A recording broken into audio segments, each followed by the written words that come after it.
Please be seated.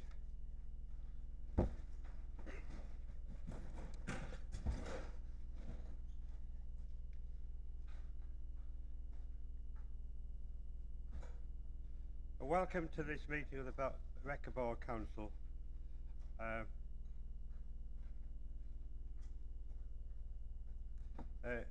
Can I take items 1, apologies of absence?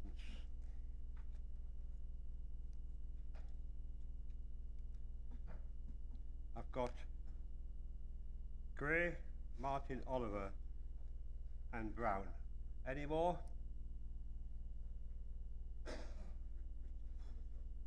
Sorry? Yeah, Ren Richardson, yes. Oh, yeah, hello. Sorry, Paul, my light came on, but hello, Paul. Apologies from the leader and the deputy leader, unfortunately. Today they're both ill, so that only happened 45 minutes ago, so you are in my capable, I hope, hands for the remainder of the meeting. Also, Councillor Rob Clark, I think, had his apologies in as well. Yes, thank you. Thank you, Councillor Massey. Any other apologies?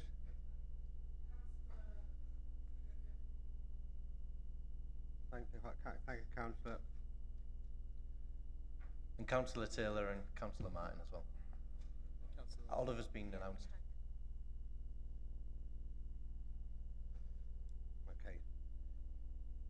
Okay. Any declaration of interest? There's a green form going round. Please enter any declarations on that one. To confirm the accuracy of the minutes of the meeting held on the 9th of November.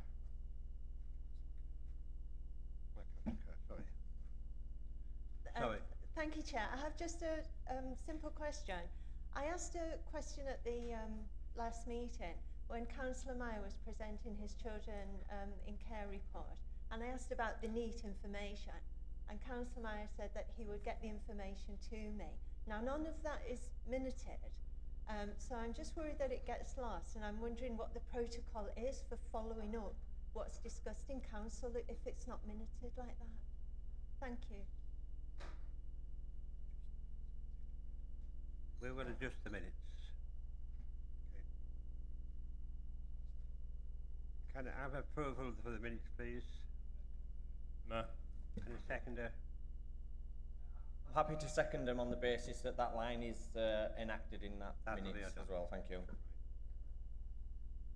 Please note the appendix matrix, and to receive any announcements from me. There is some calendars coming outside. There's a few left. Please, if anybody wants them. But that's all I've got as mayor. Leader of the council. Anybody speaking for the leader of the council? Mr. Mayor, could I just explain there's only 4 calendars left, and if anyone wants them to see me after the meeting so we could let the officers go. Okay. Thank you. Anybody speaking for the leader of the council? Hello. So I'm not the leader of the council, and I've been trying to avoid this job for 13 years, but here I am. So the leader's announcements here are, since we last met, the council has agreed an option with the developer for the Coton Bowl site, which I think a few of you, if not all of you, are aware of, for the development of a 5,000 capacity arena, which is hopefully great news for Redcar. So we look forward to working with that developer, that group, in order to bring that plan hopefully to fruition in the future.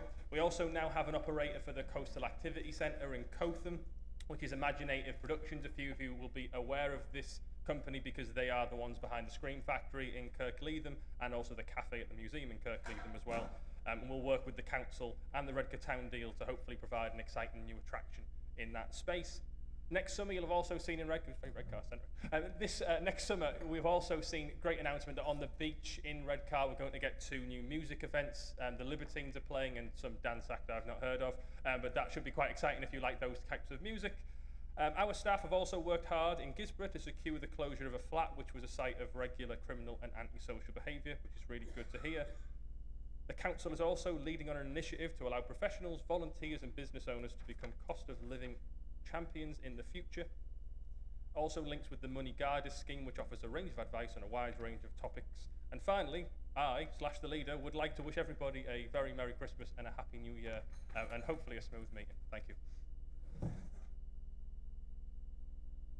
From cabinet members. None, right. Announcements from yourself. Thank you, Mr. Mayor. No announcements from me on this occasion. Thank you. Okay.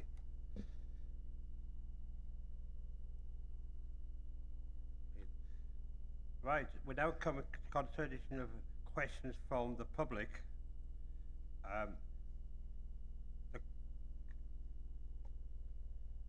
We've got question 1, which is Martha Brayshaw. I believe he's giving it on behalf of Edith Reeve. Mr. Mayor, I represent a group of young people called Generation Climate Action, who are based in Redcar and Cleveland.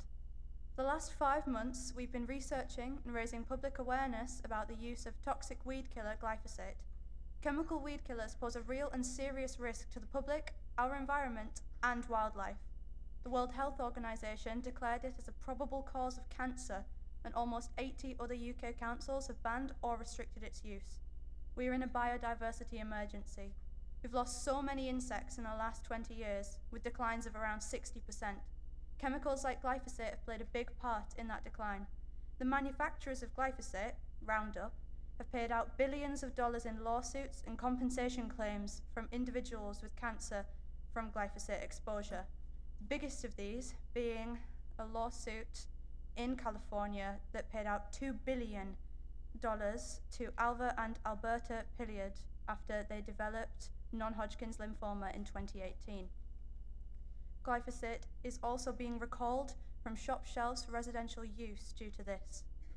This chemical is currently sprayed across Redcar and Cleveland Borough, on our paths as we walk to school, on our playgrounds, and on our green spaces where we play. Our health, the lives of our pets, the environments and wildlife all around us are being put at risk. We have over 700 signatures on our petition to ban glyphosate, showing that there is public support for a ban on glyphosate in our borough. We are here today to ask you as our representatives, will you agree to ban the use of chemical weed killers in public spaces within Redcar and Cleveland Borough? Councillor Massey, you're taking this question? I am. Hello. Thank you for the question. I'm filling in here, so I will do my best to answer the question. But I'm aware of some of the factors that exist around the issue and the chemical itself. So the council started reviewing the use of this chemical in 2010, and we continue to monitor its use around the borough. It's important to note that in this country, this is licensed by the Health and Safety Executive, and it's also licensed in the EU for use.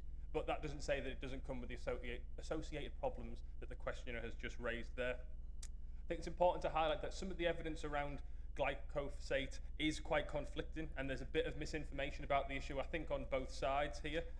Independent scientific reports that the council has had access to, which were commissioned by Cardiff City Council, stated that glyphosate is the most effective and sustainable weed control method currently available. The challenges, though, that we have as a council is that I think I was talking to my colleague here, Marion, earlier on about this, that I think we should be phasing this chemical out where it's possible to do so, particularly when there are uses of the chemical potentially next to residential sites, school sites, etc. But also, it's very difficult that in some areas the most efficient method, both for the staff that we have at the council and in terms of actually removing the weeds for residents, is sometimes glyphosate, and it's also sometimes manual removal, but manual removal of weeds takes a lot of time, staff hours, manual labour, etc. So at the moment we've got a bit of a mixed position. We are trying to reduce the use of the chemical where we can, and also exploring alternatives that are available to the council as they come on the market. But at the moment we have a mixed use where it is used in some areas but not in others. And as a council we'll continue to follow the science on this and adopt other solutions when they come about. We're also developing a biodiversity strategy in the borough, across the borough, to review approaches to things like natural verge management, wildflowering, etc., etc. So to try and fully move away from glyphosate usage is not something I can commit to today. I'm also not the leader of the council, so it's not my job to do that. But it is something that we are working on at the moment to try and reduce the use of that chemical.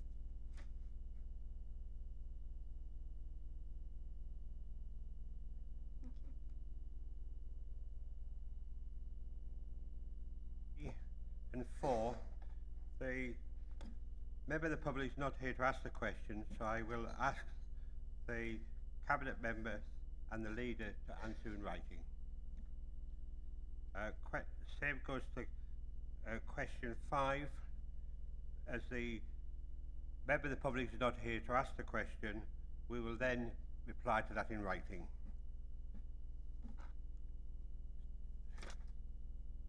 And 12 is also the solicitation. So it brings us to question 13, the question from Rowan McLeod. Is she available or not? Okay, I will then ask for a reply for that in writing in due course.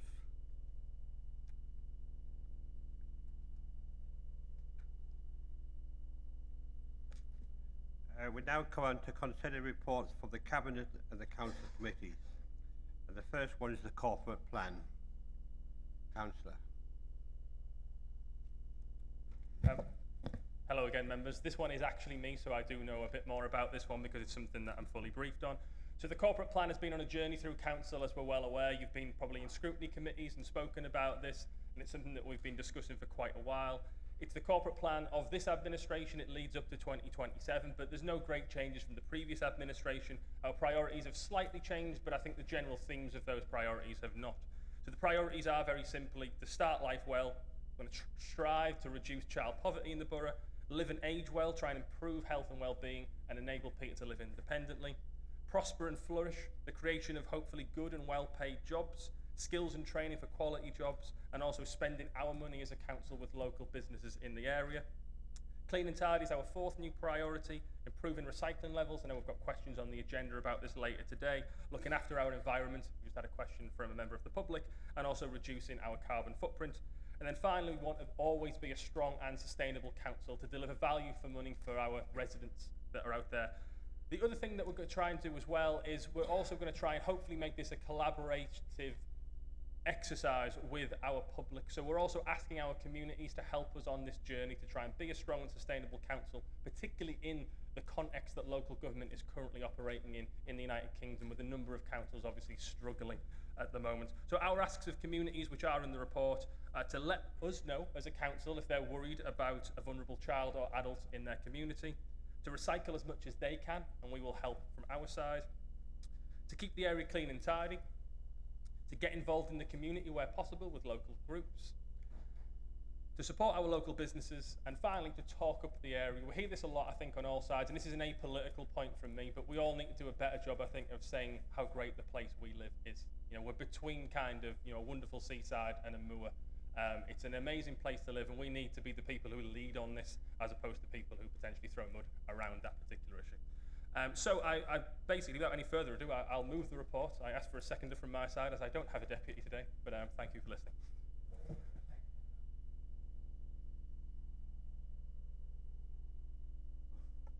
Can I have a vote? Sorry. Oh, there's one come up. Thomas, Philip Thompson, councillor. So he came up last. Thank you, Mr. Mayor. My question is twofold. Firstly, it is always a positive approach to have a forward plan, but in order for such a plan to be successful, it requires to be underpinned by appropriate related strategies and an establishment structure that is fit for purpose. Can members be assured that all relevant departmental strategic reviews will have been undertaken and agreed by the 1st of April, and that the staffing structure will have been brought back to members and agreed by the 1st of April?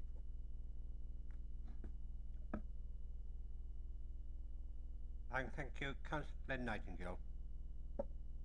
Mr. Mayor, this isn't all that much of a change from the previous administration's set of priorities. Perhaps the labels have changed, but as they used to say on Dragnet, the names have been changed, but we've done that to protect the innocent. The crucial implication of this is actually getting things done. And the crucial constraint, of course, is finance and the resources to do that.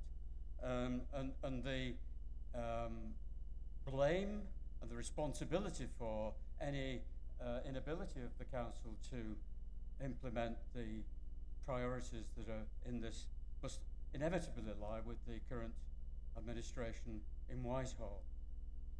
And of course the other constraint is the impact on priorities that are a consequence of that, which are the staffing implications and also the commitment to be able to do that, especially when resources are being diverted essentially and quite rightly to social services. When 60% near enough of the budget is taken up from in that, it does mean that there are constraints on some of the things that the people in this borough see every single day. So I think it's important though that those of us who are in the opposition side ensure that the council, the current administration is accountable for what it's doing, and of course we will be monitoring this, and we will, as Councillor Thompson says, be looking for information that this is actually being done. But broadly, I think the Liberal Democrat group is in support of this, and we look forward to the successful implementation of the corporate plan. Councillor Leroy. I'd just be very interested in hearing, oh, by the way, I'm wearing sunglasses because I've had an eye operation. I'm not trying to be cool, try and be in the word. There was a comment made by a local MP about merging potentially the finances of Middlesbrough with Redcar. And I'd be interested to hear the Cabinet member's opinion on that financial mix.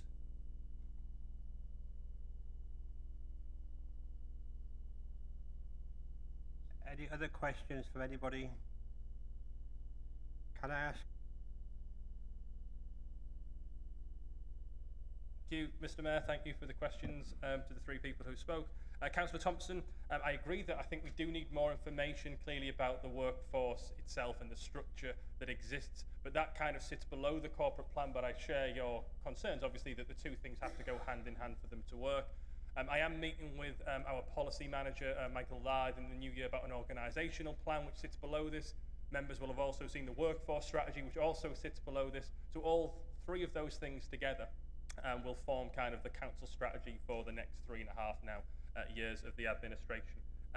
But in terms of senior structure at the council, senior structure is decided by effectively the managing director, but I'm sure that between us, when we have a settled structure, hopefully after some of the changes that may need to be made in the next couple of months, we'll be able to share that with members.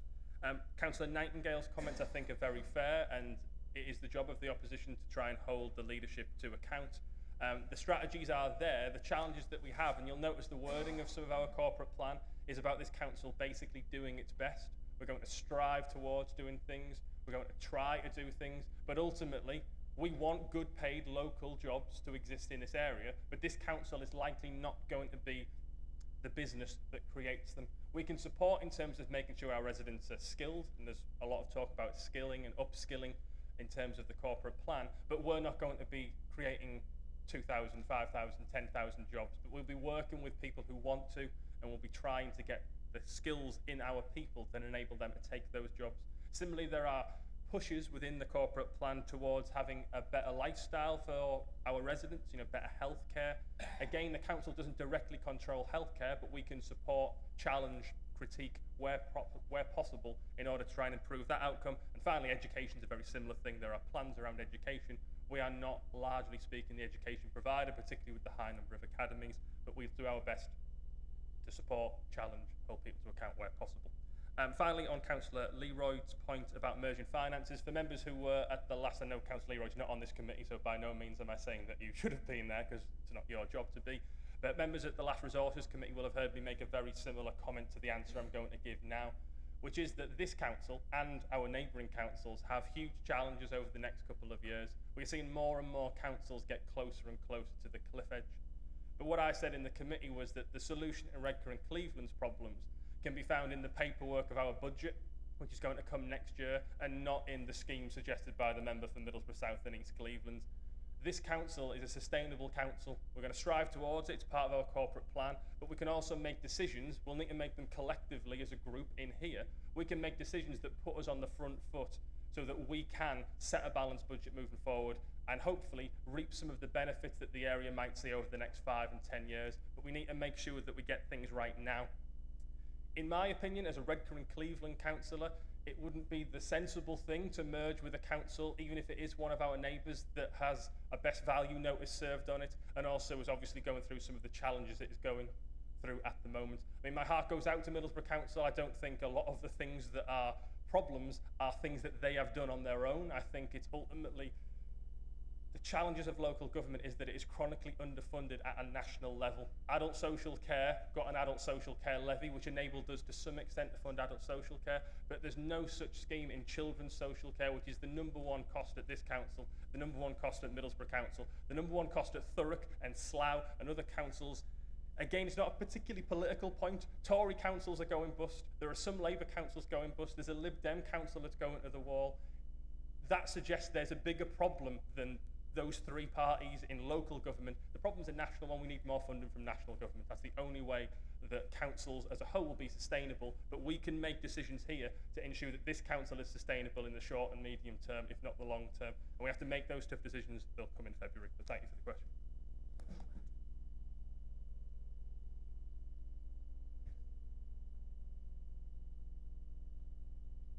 Carried. That is carried. I think it comes back to you, Councillor Massey, for the next report. Didn't even get a drink there. Right, next report is the Q2 financial report. Members will be aware that this often doesn't come to council. The reason it comes to council is very specific. It's asking for a particular budget environment.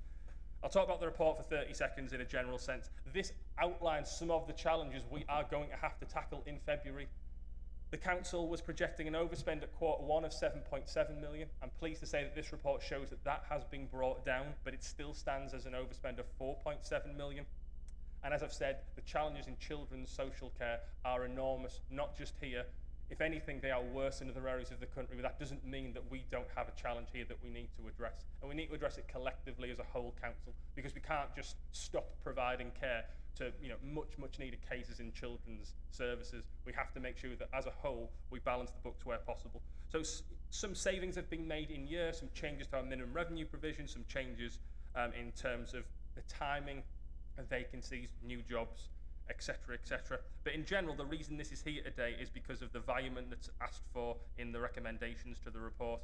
So in essence, we're asking council's approval to reallocate some funding from the Welcome to TVCA capital funding. So Welcome to TVCA capital funding can be used for other purposes, and we are suggesting that we actually move £980,000 from effectively the thematic block of transport infrastructure more towards specific projects, because we're aware that in our levelling up bids, both in Essendon and in Gisborough, I think off the top of my head there's £9.7 million for active travel. Some of this money, this £980,000, was also suggested to go towards active travel, but we know there's a huge pot out there because of the successful levelling up bids. So we're going to try and target this £980,000 we got from the combined authority to specific projects. Those projects are town centre investment in particular, and also business centre investment, business investment. So particularly things like the Redcar station, also a scheme in Loftus, which the report talks about. We're basically going to take money from a TVCA pot, reallocate it in the capital programme. That's why this is here, in essence. That's not to say no money will be going into travel, active travel, because we're aware we have 2 successful levelling up bids with a cumulative value, I think, of £9.7 million in that area. So this is just a realignment in order so that we don't need to borrow additional money for some of the schemes that we've got that obviously, because of inflation, have increased in cost. So I move the report.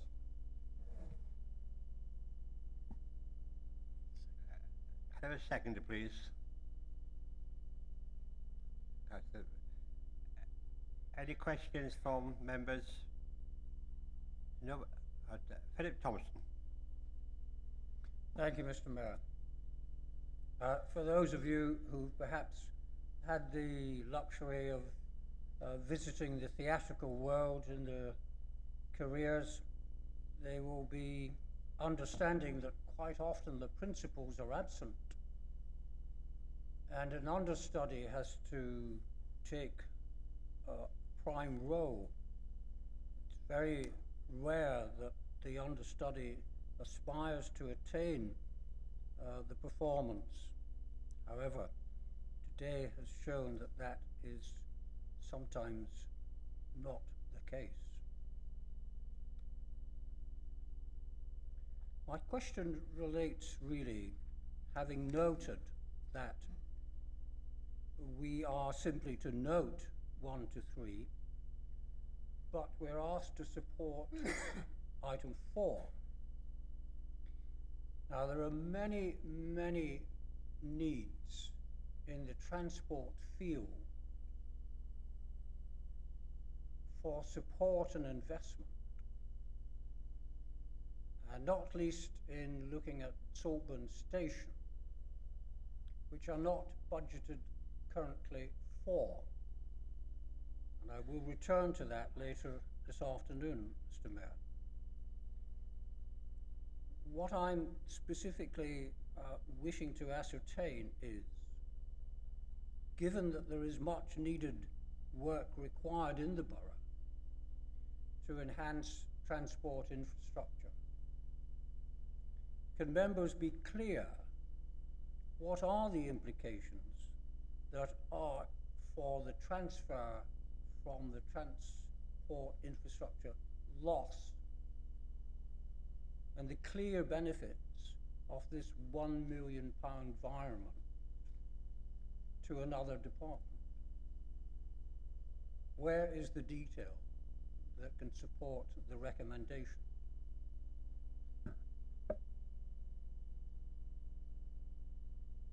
Councillor Cowling-Kerr.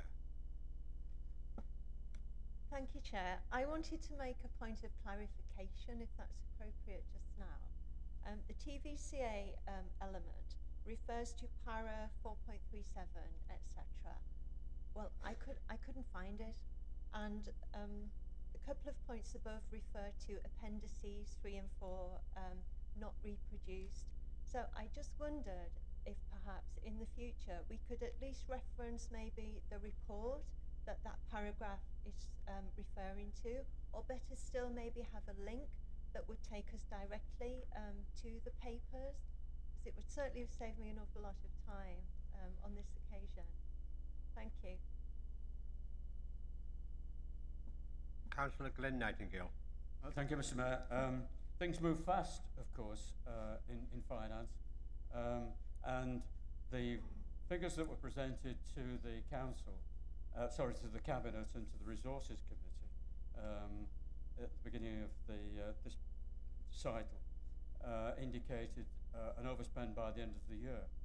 I just wonder whether the member for corporate resources could, first of all, tell us what the current situation is and what is being done to mitigate the overspend and where the money is coming from, in other words.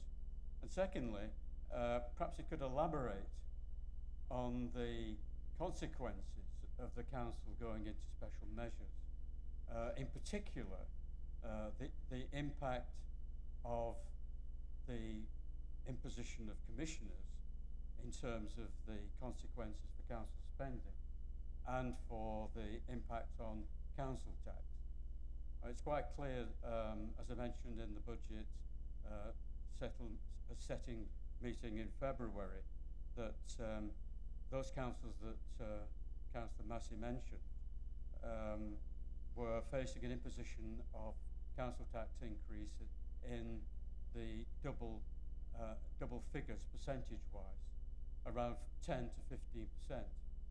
So the consequences for this council of financial instability, unviability, unsustainability, clearly require us to ensure that we never let the residents of this borough get into that situation. We're very grateful if the member for corporate resources could answer those questions. Councillor Wade Davis. Said anything? Well, your name came up.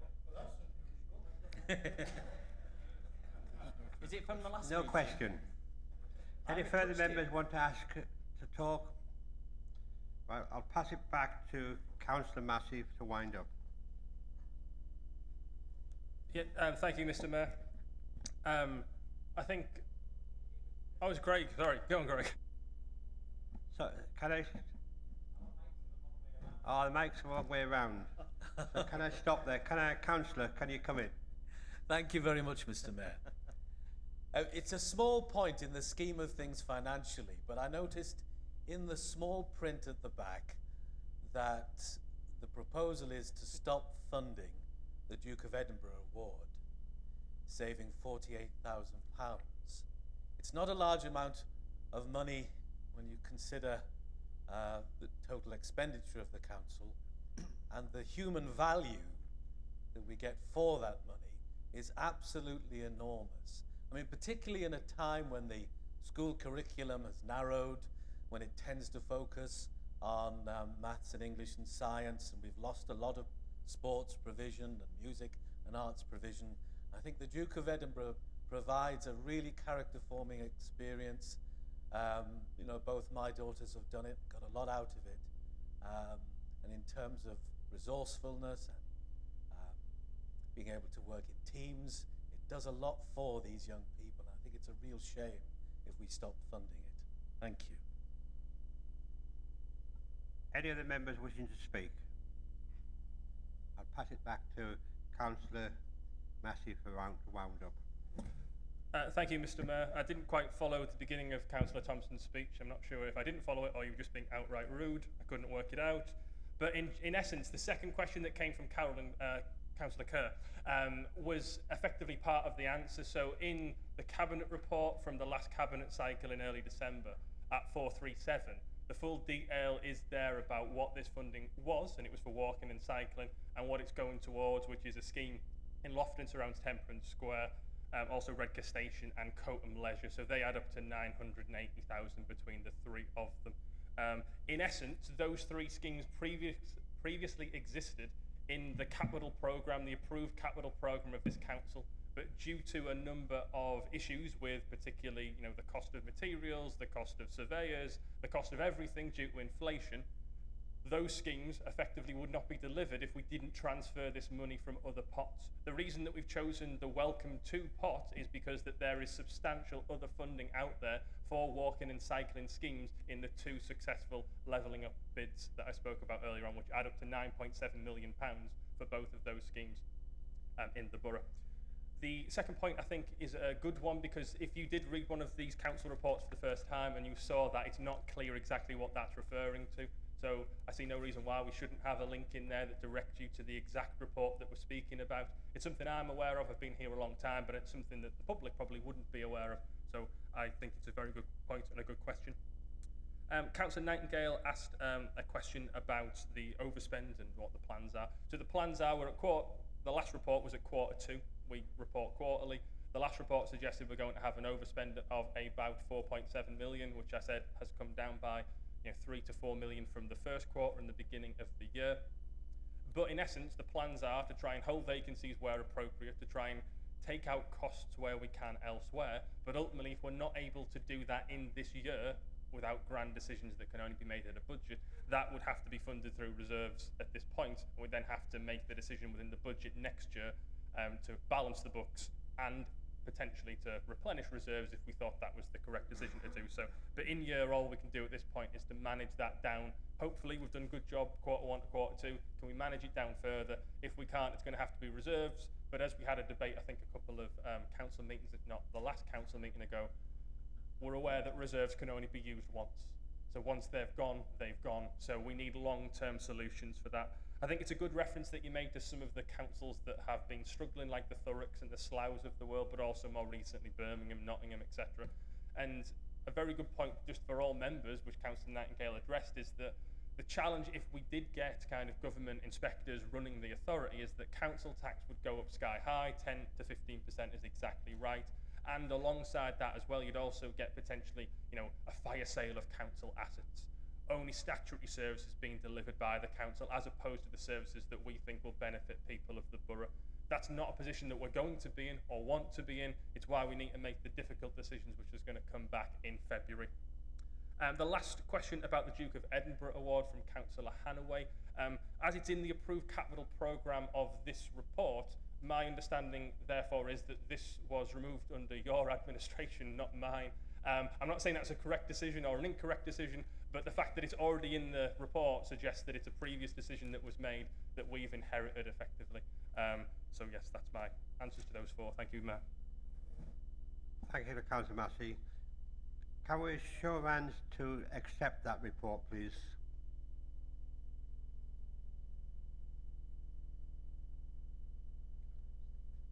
That's accepted and carried. Thank you. It now comes to reports from portfolio owners. Cabinet Member for Growth and Enterprise, Councillor Lynn Pallister. Thank you, Mr. Mayor. Before I begin, can I take the opportunity to thank Councillor Davies and previous Councillor Gallagher for their notable achievements during 2019 to 23. And further, I'd like to thank the staff who worked tirelessly to deliver the services in this portfolio. It's a great honour to be given the lead member role for economic growth. The borough has suffered many challenges from large-scale job losses, in particular our manufacturing industries, with the impact across many indicators still being felt in some of our most deprived wards. And like many councils across the country, we've had listened to some discussion earlier, we face significant financial and social challenges. The LGA recently reported 1 in 5 council leaders and chief execs said it's very likely or fairly likely they will need to issue a Section 114 notice in the next 12 to 24 months. For many years, whatever political administration has been in power in our council, we've had to face the awful choice to which services are next to be cut. We're all aware the one area of the council that could avert this outcome and continue decline in our services is economic growth. Taking the Tees Works as an excellent example of what could be achieved over the coming years, the following is apparent. Approximately 11,000 direct new full-time jobs, a further 6,500 indirect full-time jobs in supply chain, total wage increases estimated at 396 million increase in expenditure in the borough, significant increases in business rates to the council, and overall 1.1 billion gross value added to the local and wider economy over the next 25 years. The Tees Works Wilton Freeport site, along with other key developments, British Steel, BP, Anglo-American, will play a key role in the strategic inward investment going forward, which will also have a positive impact on SMEs, including hospitality, retail, leisure. Investment will also have a knock-on effect of an increased population, more demand for new housing, new business premises and development sites, which will see a growth in future business rates and council tax income to the council. Jobs and prosperity will transform the prospects of local people. More money in people's pockets means more money to spend in the local area. It means businesses will prosper and people will want to come and live here. The 4 priorities within the economic growth portfolio is to support the creation of good and well-paid jobs, help local people get the skills and the training they need for quality jobs, spend money in our local businesses, and invest to improve our towns and villages, and lobby for better transport connectivity between them. We owe it to the people of Redcar and Cleveland, our future generations, to get it right. We must not throw away this golden opportunity to build a skilled workforce who will then benefit from investment in the likes of the new net zero industries, carbon capture, and sustainable steel making and manufacturing. In the first 6 months, I have already begun to build relationships with Redcar and Cleveland College, Tees Work Skills Academy. I've just been to a face-to-face meeting with Tees Valley Combined Authority, the Education, Employment Skills meeting, and I've met with business leaders on Wilton site. I've attended industrial briefings at Wilton to receive updates of the new investment, jobs, apprentices created, social value initiatives, planned maintenance, including any potential issues for nearby communities and any accidents on site. As well as building strong partnerships with Tees Valley Combined Authority, education, training and business sectors, we must also utilise the adult education budget, the UK Shared Prosperity Fund and the apprenticeship levy to better support those job ready who want to update the skills or change careers, to create more apprenticeship opportunities and to understand and overcome the barriers to why still too many are left behind. I acknowledge there are some excellent examples of education and training initiatives delivered across Redcar and Cleveland and Tees Valley. However, there's still a lot more that can be achieved, and I'm committed to provide strong leadership to drive forward in partnership a long-term skills strategy fit for the future. Since May 2023, I have enjoyed, I put 24 there for some reason, I have enjoyed visits to Loftus, Gisborough, Saltburn, Redcar and Greater Eston. I look forward to working with officers, elected members, businesses and the community to see all the exciting regeneration initiatives across our borough come to fruition. I attend the Redcar Town Deal and Gisborough, Loftus and Greater Eston regeneration boards. Following a successful meeting with Broughton Ward councillors, I spoke to Councillor Luke Myers and I know Councillor Davies. The desire to bring investment to Broughton remains as strong as ever for all involved. The demise of HS2 and central government's wish to redistribute funding to regional transport projects presents an opportunity to potentially reinvest the opening of a passenger rail service along the existing rail line to Bowlby Potash Mine into East Cleveland and beyond to the North Yorkshire Moors. To this project will be the provision of access to the railway at Broughton and Loftus. Master plans have previously been prepared and contact with landowners to pursue the acquisition of the required commercial interests in the land adjoining the railway. It's apparent from visiting all these areas and seeing the projects on the ground firsthand that all the economic growth teams are working hand in glove to acquire, develop and successfully let some challenging properties and tricky market circumstances and continue to do so.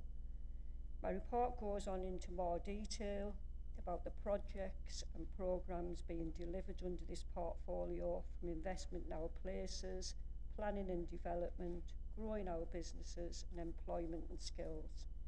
Projects are delivered across the whole of the borough and can be grouped into three broad geographical areas: Redcar, East Cleveland and Greater Eston. I don't intend to go through all of them because I'm sure members have read the report. I'll just mention 3.13, Levelling Up Partnership. The government's spring budget announced a further possible funding opportunity for the borough through the Levelling Up Partnership. Indicatively, projects have to be related to urban regeneration, tourism, leisure, skills, education, and the government have had direct conversations with the council and other partners, Redcar College community groups, to develop an outline project list with a notional value of 20 million. Whilst the council will be responsible body for the funding and project delivery, the outcomes the government will ultimately decide what the final list of projects to be delivered will be. At the time of preparing the report, the government have informed the council that confirmation on the final list of projects and funding arrangements will be given by the end of December 23. We've not heard anything as yet. Planning and development, just quickly, the table sets out the positive performance to date against the prescribed government targets on decision making. Council's local plan sets out required housing delivery for the next 15 years, and the table sets out the positive performance to date. Throughout the current Parliament, the government has sought to fundamentally change the planning policy framework via the Levelling Up Regeneration Bill. The National Planning Policy Framework was revised 2 days ago, the 19th of December.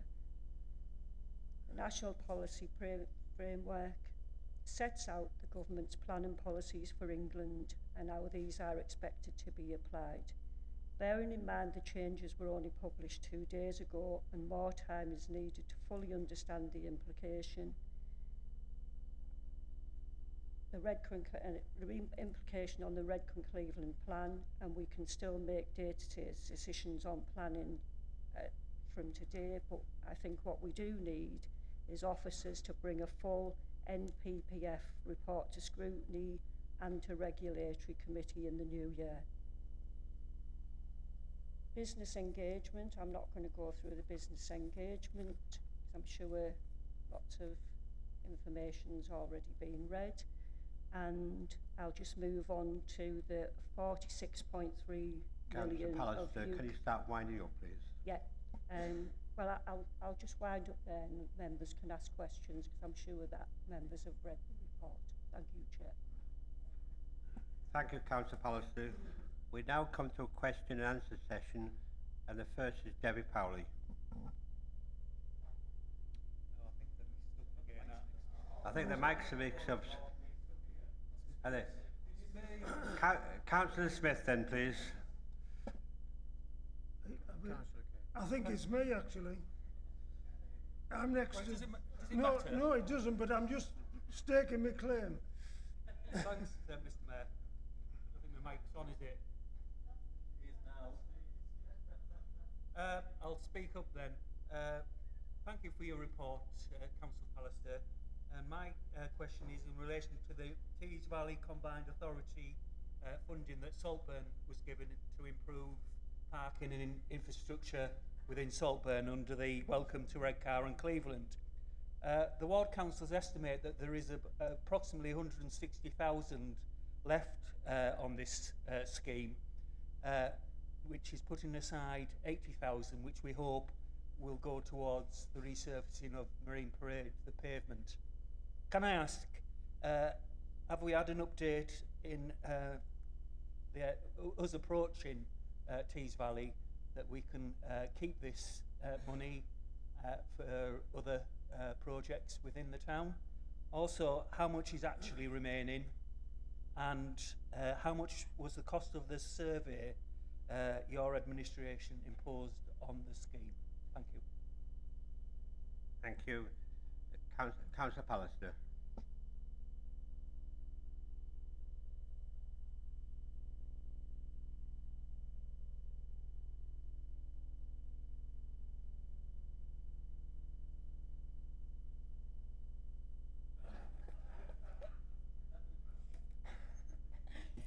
Yeah, thanks for your question, Councillor Smith.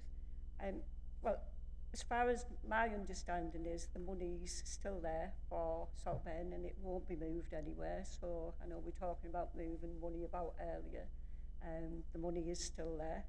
I know there's a couple of schemes that other councillors, in particularly Councillor Thompson, wants to look at, and there's a part of the budget looking at some feasibility study. I have no idea at this point, but I'll find out how much that was spent on the survey, but I can't imagine it being very much. If this is a survey about do residents want parking and changes to Marine Parade. But I will get that information, but I can assure you that as Cabinet member that oversees that budget, it will stay in Saltburn. I don't think Tees Valley Combined Authority are talking about moving it anywhere else. Thank you. Councillor Pugh. Yep, thank you, Mr. Mayor, and thank you, Councillor Pallister, for your report. My question's fairly straightforward. It's just there's no mention of the long-term plan the Greater Eston that was awarded a few months ago. But, there's no mention of the £20 million that will deliver. I suspect that might be because the information hasn't been put out yet, but I just wanted confirmation, really. Thank you. Thank you. Councillor Luke, mate. Yeah, thank you, Councillor.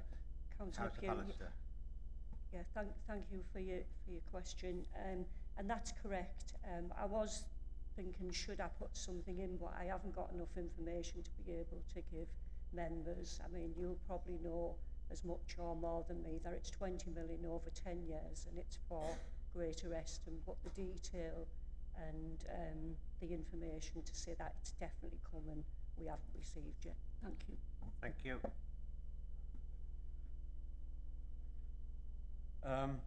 First of all, thank you very much for the report. Secondly, in paragraph 311, it mentions sustainable transport in the Greater Eston development. I understand it's not actually levelling up fund. I just want to ask the question though, what is the current state of that sustainable transport development? What is it actually? And what is actually proposed for that item in the agenda there? And on 4.5, it does mention that the government is proposing changes in the planning regime.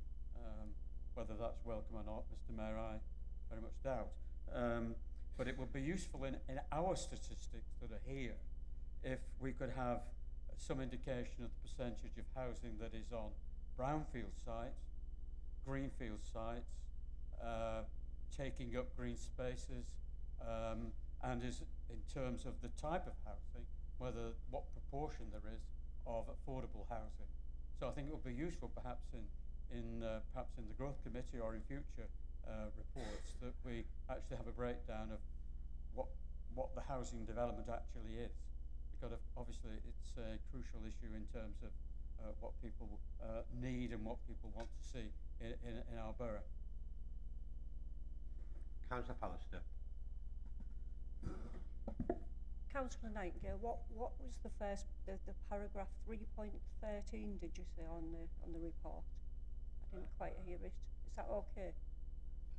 Point 11, which mentions, I'll have to go back to it, 3.11, which mentions, it's under the heading Levelling Up Fund Greater Eston, and the third blob is the £5.5 million that are allocated to, in this case, Eston Sustainable Transport.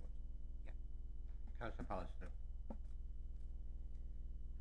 Well, again, the information that I know from what we've got planned is we're starting off, we're ensuring that the transport starts off from Gisborough through to Nunthorpe, through to Greater Eston, Flats Lane. Are we talking about the walk and cycling routes, or? Yes, yeah. So obviously that will still happen. That's the plan, to get people to and from Tees Works so that we can move about. Yeah. Do you want me to say anything else? That's as much as we've not actually moved any further on Eston, other than we're talking to the Eston Regeneration, obviously funding, Levelling Up funding is quite new compared to Loftus and Town Deal, so we're much further on. The Eston Levelling Up funding, we're quite in early stages. The first part, we've obviously looking at Eston swimming pool, removing the asbestos. We've got plans to look at Eston Rec, but the main work that's being done at the moment with officers is talking to landlords and businesses in Eston Square. The cycling, walking routes, we haven't had a big conversation, other than we know the routes are to try and get people to and from Tees Works and obviously have a healthier lifestyle and not have to use transport as much. Apart from that, I can only tell you that it hasn't moved yet, but it's part of a longer term plan. It's too early to give you any more detail. In terms of housing, we're setting up our new housing strategy group on the 31st of January. That's going to be the first meeting, and I think that's the place where we should be sat talking about in more detail what type of housing we want Is it more bungalows? Is it more housing for young people? Is it more affordable? I think that's where we really need to focus what your question was, and I think that's the place to do it. Yeah. Was there any more questions? No. Yeah. Thank you, Councillor Cowling Kerr. Thank you, Mr. Mayor, and thank you, Councillor Pallister, for your report. It's great to see all the transformational changes underway on Teesworks. You speak early on in your report about the importance of relationships that you're building with the schools and colleges and with TVCA. I wonder if you could say any more about how we are able to influence what training providers do, and perhaps how we are able to influence the curriculum, say, so that our young people particularly, but everyone for that matter, are best placed and best equipped to take advantage of all the opportunities that are certainly coming our way and are coming our way at the moment. Can I ask another question? On page 43, I think, the Gisborough Levelling Up Fund, and particularly the heritage grants for shop fronts, are you able to tell me the number of applications that we've received and whether that number is meeting our expectations? And if not, what else can we do to engage local business, and particularly to engage absent landlords? And finally, if I may, the table about the planning performance, the first two rows where you talk about the quality of planning decisions, you introduce the table as a positive performance, but in my mind it reads that the first quarter, we determined 0% to the quality required, but I'm sure I'm reading it wrongly because I don't believe that's the case at all. So perhaps you could just explain that table, Councillor Pallister. It's 4.2 on page 44. Thank you very much.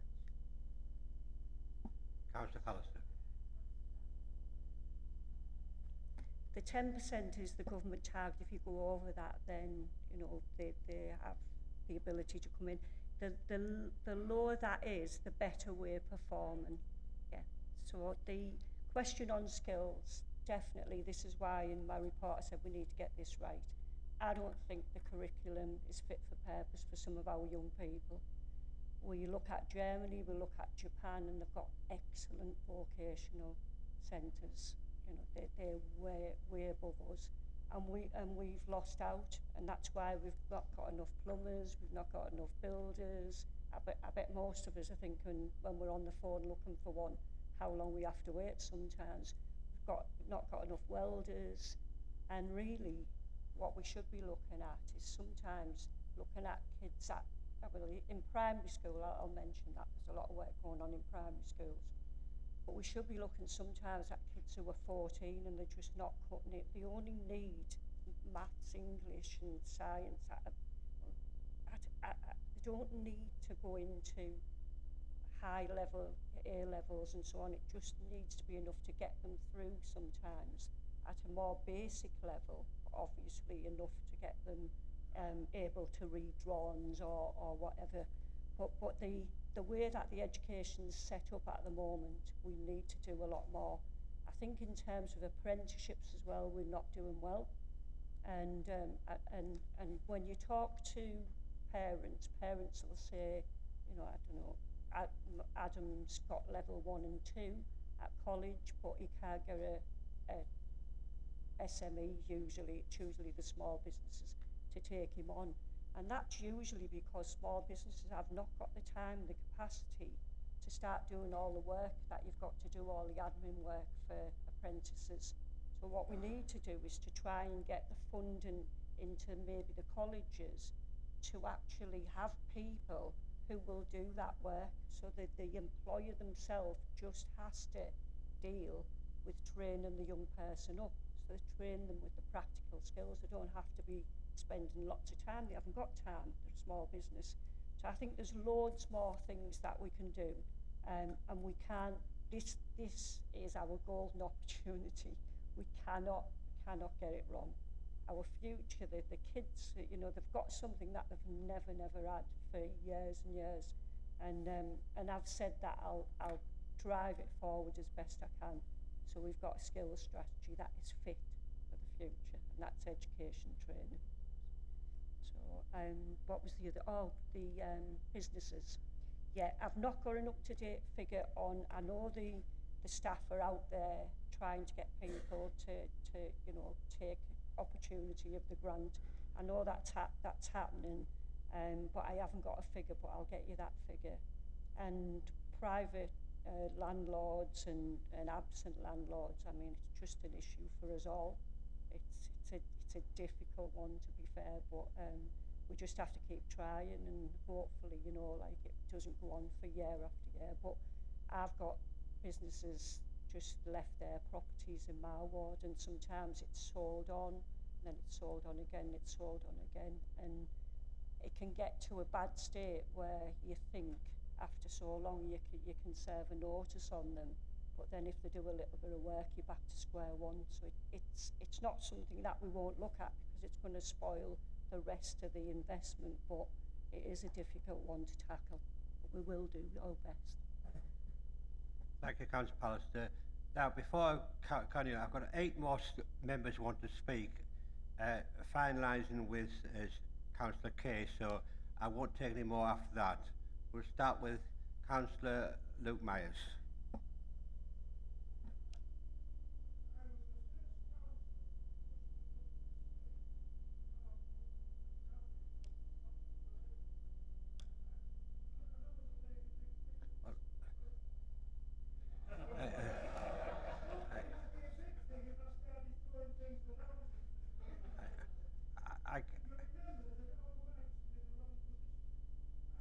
Spoken either first or second when Deborah's buzzer went off in front of you. Can I just plead? I'll wait patiently till the end, but can I just plead that at the next meeting we have the correct communications in front of every councillor in the exact place in which they normally sit, and are allocated these seats. It's not as if we just come in and sit anywhere. We're allocated these seats, and there should be no mistakes, because it's been a right, if I was impolite, I'd say balls up this afternoon. Thank you, Councillor Kay. I've noted that some of the mics are in the wrong place. I can only take it up on the list that comes on my screen in front. I do take it in that order, but I will be taking it up on, as a matter of course, that the mics are placed correctly in the future. But I'll save the best till last. Councillor Luke Myers.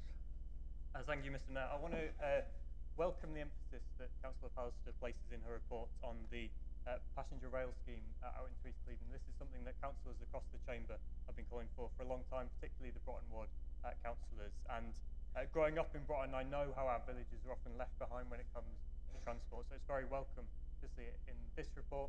It's welcome that the council leader raised it at TVCA on my behalf last week as well. And my question is this. We have seen in the last month how the Network North monies are being allocated in a very strange way. And just yesterday, 235 million was given to potholes in London instead of transport projects in the north.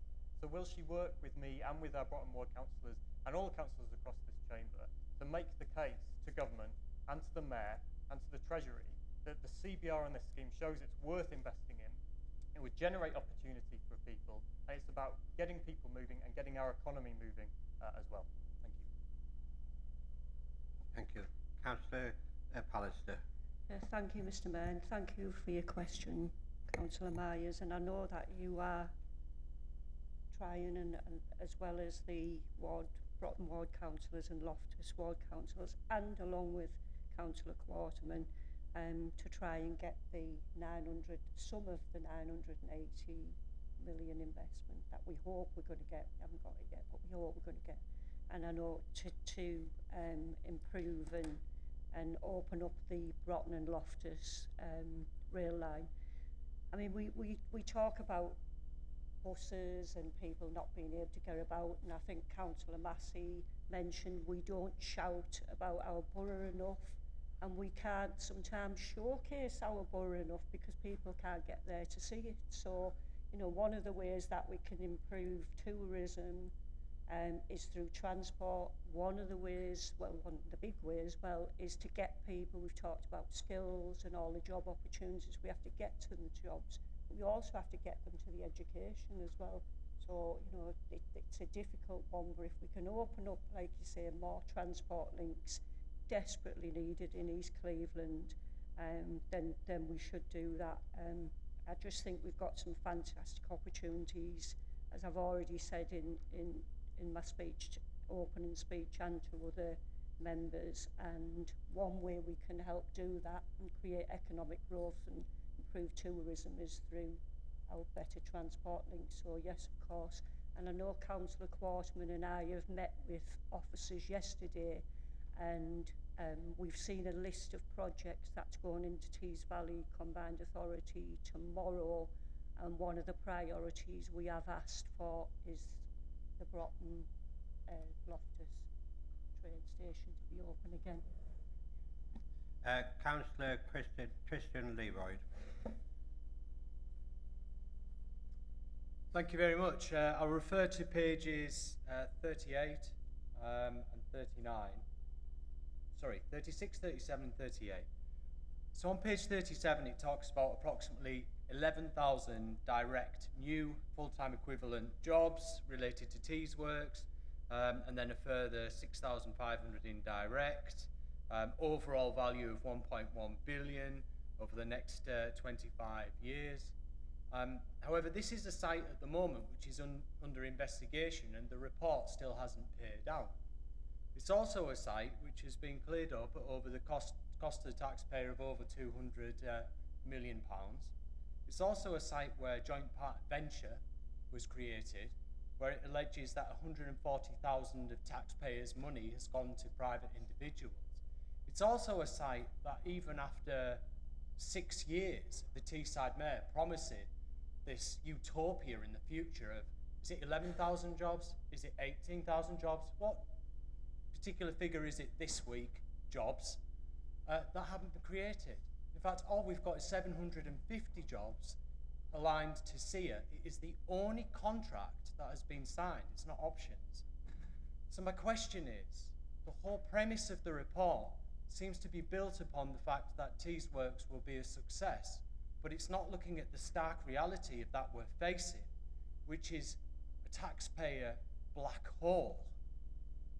And then the next question would be, it appears as though the plan that Redcar and Cleveland have is quite an old plan, because 12 years ago, I believe you were the cabinet member for housing, back then we were told the way to drive revenue in the borough is to build 4 and 5 bedroom executive housing, but it never worked. And here we are today in not a dire financial situation, but certainly one that's tight enough to justify charging £40 for a green waste collection. So my question would be, are you backing everything? Are you building on foundations of sand? Councillor Pallister. Thank you, Mr. Mayor. I didn't quite get that last bit. What you asked a question originally on Tees Works and the jobs. Cup's always half full, so I try and be positive. I absolutely agree that morally, I don't think legally, there'll be any comeback from 2 people owning 90% of Tees Works, to be fair. But morally, I think it's wrong, and I think that should never have happened. But for us in this room, we had nothing to do with that, did we? And there's nothing we can really do as well. We can just move forward and look at what the opportunities are. So BP said they're going to create 4,000 jobs, construction jobs, and then 1,000 on completion. SEA, thousands of jobs. Anglo-American have created 1,650 jobs, 1,000 what they class as local, 10-mile radius, 200 are in Redcar, Cleveland. There's the Wilton site, there's some new companies coming on there. All I can do as the Cabinet Member for Economic Growth is try and work with them businesses and work with the education system and the training organisations and Tees Valley Combined Authority to, as I've said, make the best possible opportunities for our people. And I'll keep on doing that, and that's all I can do. So I know it's not a great what's happened.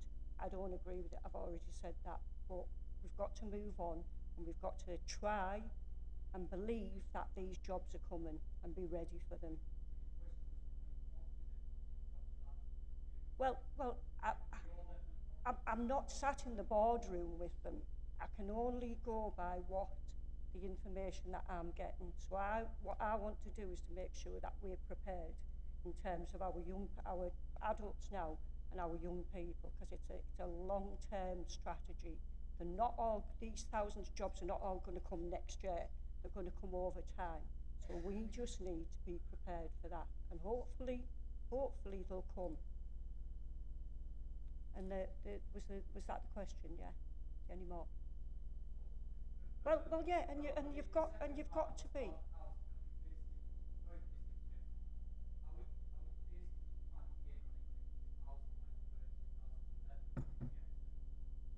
Well, the housing strategy group is going to meet on the 31st of January. That's the first one. Obviously, you've got an interest in housing. Come along, be part of that. I think the discussion needs to go on there. We need to know what type of housing we need and what we should build. And I think that's the forum that we do that. Obviously, we'll be developing a local plan. We can't do that yet because we haven't got the guidance through to be able to start that. Hopefully, that will happen as well next year. So housing strategy, the local plan, can have all the discussions whether we want a 4-bed, a 5-bed, a 2-bed, a 1-bed.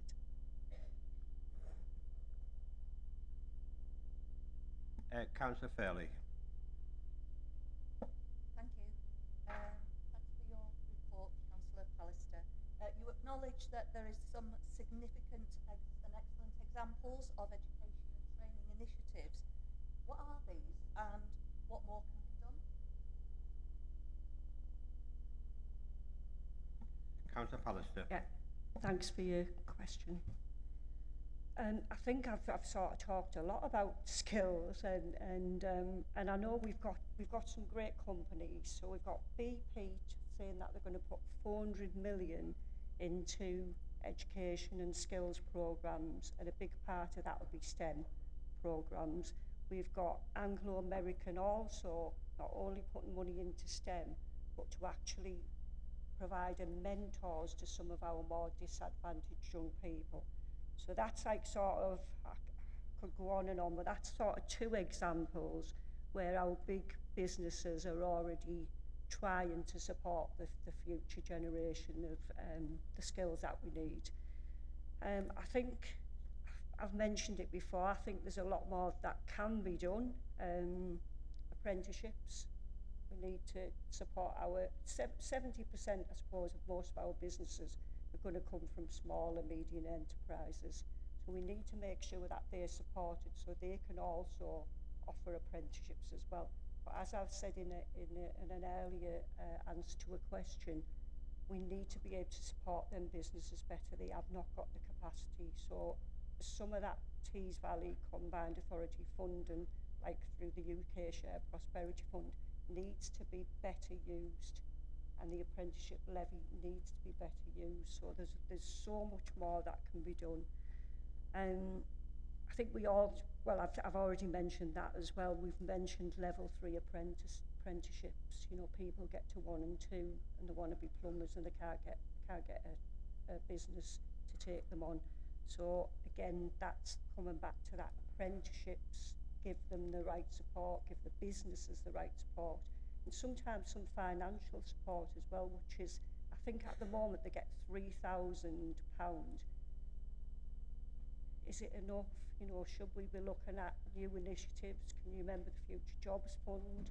I mean, that was where it funded a young person in a placement, in a job for the first year, and usually after that, you know, some would have been taken on because the employer has then got them to a standard where they think, they're ready to do a lot more work, because, you know, they need to, the young people need to benefit, but so does the business as well. So I think if we can do that with apprentices, if we can take away the red tape for some of the smaller, medium enterprises, so that's like we pay for someone to go in and look at all the paperwork and to check that they're getting the right skills as well, so they're being developed properly. That for me is one of the big ones. So I think there's so much we can talk about in terms of developing the skills agenda for the future. Trying to think of, and I think making sure again that I've already mentioned this, that we need to make sure that people around the table, so we're not doing everything in silos, we're working together, so the businesses we know what the business wants. So I don't think we talk to business, and when I'm saying we, I'm not saying this council. I don't think as a Tees Valley we're talking to businesses enough to find out what skills they really need. I don't think we sat round the table enough with the training, education and business providers. I was at the meeting today and Tees Valley Combined Authority said that as well, that it was a great meeting and we need to do more of what we've talked about around that table. So I could go on and on because I think it's an area where, like I said, we've got to get this right. Thank you. Thank you, Councillor. Councillor Hovens. Thank you, Mr. Mayor. This kind of follows on quite nicely into what you've just been discussing, and I would like to say thank you for the work that's been done in the Redcar area along Majuba, along by Marks and Spencer's. It's kind of the fruition of things that have been in the pipeline for a significant period of time. I'm aware that we go out into schools, in primary schools, giving promotional, inspirational work and working through the advisory schemes. However, I was wondering what links we have directly with higher education, with the local universities, and in particular Middlesbrough. I think apprenticeships, if that's the way you want to go, is a wonderful thing. But for some people to aim higher, we're hoping that if your glass is half full, that these jobs will be there that require that higher level. I'm sure that the colleges have links with them, but I'm not sure what they are. But I think we need to aim at that as well, to stop our young people, because even going to Newcastle or York Uni is not that far away, but once they've graduated and everything, they're all having to look elsewhere to find the jobs that they've earned. So I would like to see that close link, and I think we've been there before. We've looked at what skills are needed, so I'd appreciate it if I had a little better understanding of the links we have with the university and with the companies like Anglo-American. Thank you very much. Councillor Pallister. Yeah, I mean, thank you for your question. Apologies, because the Teesside University would be a big part as well in bringing everyone together. January is when we're going to look at really getting the business education. When I've said education, I should have obviously mentioned higher education as well. So Teesside Uni is a big area, because obviously we need all different level of skills, and we need your higher level engineers and lots of other careers as well. So yeah, they'll definitely play a big part in. I mean, I haven't set this group up yet. It's something that we want to do from January. It's not there. I think people have talked to each other in the past, but I don't think anyone's really drilled down into, let's get this right. I keep saying that, but I think there's still a lot of work to do. But I take your point. There's, that it's so important that we don't lose our young people as well, because that's what keeps happening. We lose them to Leeds, to Manchester, to London, and do we ever get them back? This again will hopefully stop us losing our young people, and we can keep them in their own communities, where a lot of them want to stay, but they have no choice but to move. Thank you. I apologise I don't bring these next four in order, but for the mix-up of the mics. But first of all, Councillor Annaway. Hey, thank you, Mr. Mayor. Following on from Councillor Smith's question about Marine Parade in Saltburn, you know, we Saltburn councillors have found ourselves completely stupefied by the flagrant mismanagement of what was originally our joined-up plan, our poor strangled joined-up plan to improve Saltburn. It involved Marine Parade and Hob Hill and the Catnab car park and other measures round the town. Would you please ask your officers what on earth possessed them to put Marine Parade works in with the Saltburn master plan, or to let Capita do that, to publish it a year late, and then to actually start the Marine Parade works at the same time they were subject to consultation in the master plan? I mean, no wonder there was a public backlash. After 5 years of waiting, we were shown, finally, a detailed plan with the measurements. But the campaign against it had already started then. And I really didn't like being in a public meeting and giving the wrong information to the public because no one had given me the correct information. And this happened to all three of us. We thought we had an agreement with Councillor Quatermain, then Councillor Brown got involved, and we got left out of the loop for what appeared to be political reasons. And then the whole thing ended in a referendum where we had people from different parts of the country voting, including Southampton. I mean, why stop at Southampton? You know, we could give America a say, or Europe. Oh no, sorry, probably not Europe. There must be someone in the Central African Republic who wasn't consulted. I mean, surely you must know this is not the way to carry out, you know, the growth, managing growth in our main visitor destination. So now your report tells us that that's been abandoned. So is there to be a new plan to try and alleviate these problems in Saltburn? Councillor Pallister. I won't try and ask anyone outside of this, but to answer that question, no. Yeah. So everything else, everything has been delivered, and we were up to Marine Parade was the next part of the strategy to be delivered, wasn't it? From my understanding is we were starting to receive a lot of complaints from local residents.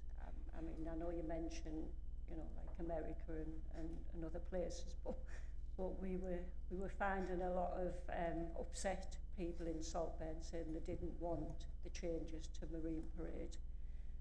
So I know Councillor Quatermain and the leader, Councillor Brown, felt that we needed to be more of a listening council and open it up to a public meeting and also a survey. So the survey come back with a vast majority of people saying they didn't want to see the changes to Marine Parade. But because of that, then we haven't been able to move forward. I don't know what the plans will be for the additional funding yet. I mean, you're the ward councillor, and I'm sure the ward councillors will be involved in what we do next. But I can't really give you any more information, but we just went with what the residents and some outside people as well, by all accounts, have said that they weren't happy with the changes to Marine Parade. So, yeah, I don't think that's really answering the question very well, but I can't give you any more information on that other than it has stopped, and we'll wait and see what happens to the funding in the future. It's staying in Saltburn, by the way. Thank you. Councillor Wayne Davis. Yeah, thank you, Mr. Mayor, and thank you, Councillor Pallister. I always don't like it when someone gives me praise, so I don't normally expect it, but thank you very much. But also, just to follow on at 2.1, you do go on to thank the staff who work tirelessly to deliver the services in that portfolio. And I also, too, always enjoy giving out praise to the staff that work in that team, because they have a desire to achieve an outcome and an ability to deliver. For such a small team, I think credit needs to be given to the people that do the job for us on the floor. So you can pass that on from me. It's been mentioned a few times in the report about the need to value engineer some of our projects and some of the things that we've been talking about already today, about moving some funding around as well. Completely understand how challenging that must be, given the rise of materials and things that we've already planned for, something like 2021, and obviously prices have gone up tremendously since then. So I understand the challenge that you've got there. Not quite sure what in the priorities what spend money in our local businesses means. Does that mean that the council are going to start going out spending money in the businesses or on the businesses? Yeah. I mean, it'd be quite fun that if the managing director was going out with a company credit card and starting to buy all the little bits and bobs for coffee and stuff like that. I don't know. Anyway, moving on. Transport connectivity is obviously in there, and I know it's been mentioned about the East Cleveland train. Obviously, it's something that I'm quite active on and pushing for. Not only because of the benefits that it brings for people getting into work. Obviously, T's work site is the white knight for this council, and obviously for the TVCA as well. But in that, if that does come off, we've got people that want to get into work, and obviously T's Works, having a railway site on T's Works, allows people from East Cleveland to get guaranteed access on travel into that site for a lot less cost than it would be sending buses all over the place. But not only that, having a train link gives you guaranteed travel in the winter months. Now we all know children, when they're leaving school, have to go to college, they either get a choice of Redcar, Gisborough or Middlesbrough in the name for our area. So I would say if you're a child in the snow at 7:30 waiting for a bus that doesn't turn up because they're not running, you're only going to do that 5 or 6 times before you decide, you know what, sod this, I ain't doing this anymore. And then they drop out, and then they drop into that category that we've got in the council called NEET, where they're not in employment, education or training, and then we fail to get them motivated again to get back into something unless we can find them something for work. So having that guaranteed transport link is definitely key for me, and I think that's one of the main things that we need to be pushing for that, as well as the added benefits of tourism that will bring as well. Where are we? Yeah, and just to give, where are we? I'm losing myself here. Yeah, I've done that bit already. Sorry, clicking through. Just on 3.4, the Regent Cinema. Now this was the very first sort of project that ever dropped in my lap. And obviously for those that were here before, you'll remember that it was in the right state, the right message. In fact, it wasn't even open.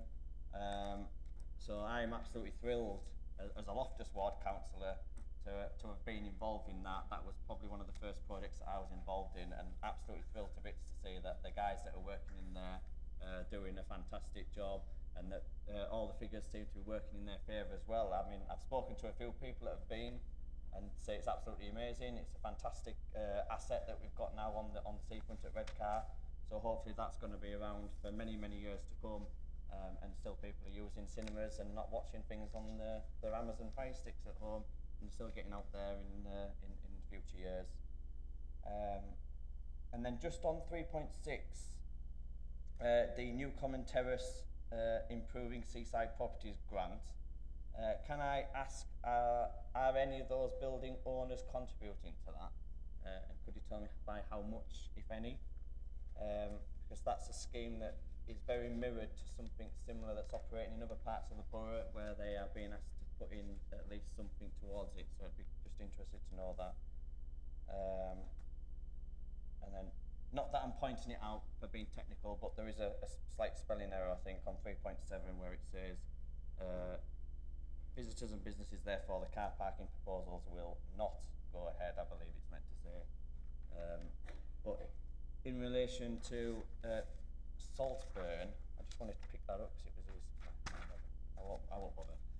3.7, You're talking about Loftus, and I like the little line you've got at the end about the traffic lights, because most people in Loftus, I don't know if you follow social media, everyone, but if you have, we've had festive traffic lights all year round, and everyone's really, really thrilled that and in fact, someone even commented and said that they are the Christmas lights that we forgot to take down last year, because they were all there all year. However, we do realise that they are nearly finished and they are nearly going, and we're going to have a big, massive party celebration, I'm sure, at some point. And then I'll leave this as my last point, Chair, Mayor. Greater Western, 3.8, the Skipper's Lane site. Now, that's a lot smaller than what it originally was going to be. Is there any future plans to do anything with the old allotment site? I think that was also once included. Yeah, because I think obviously with that and Teesworks, if Teesworks is going to come off and is going to be the white knight that we're all hoping for, obviously that's going to be a site for the supply chain.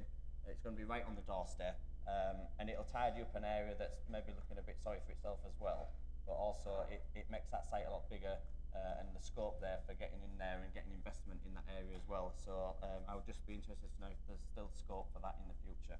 Thank you. Councillor Pallister.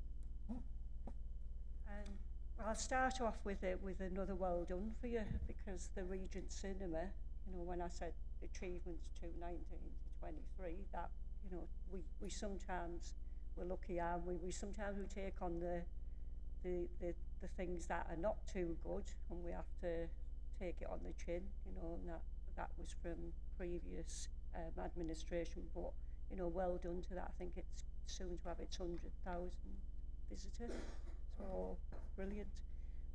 Skipper's Lane, I'm trying to go through them as I can remember, just scribbling them down.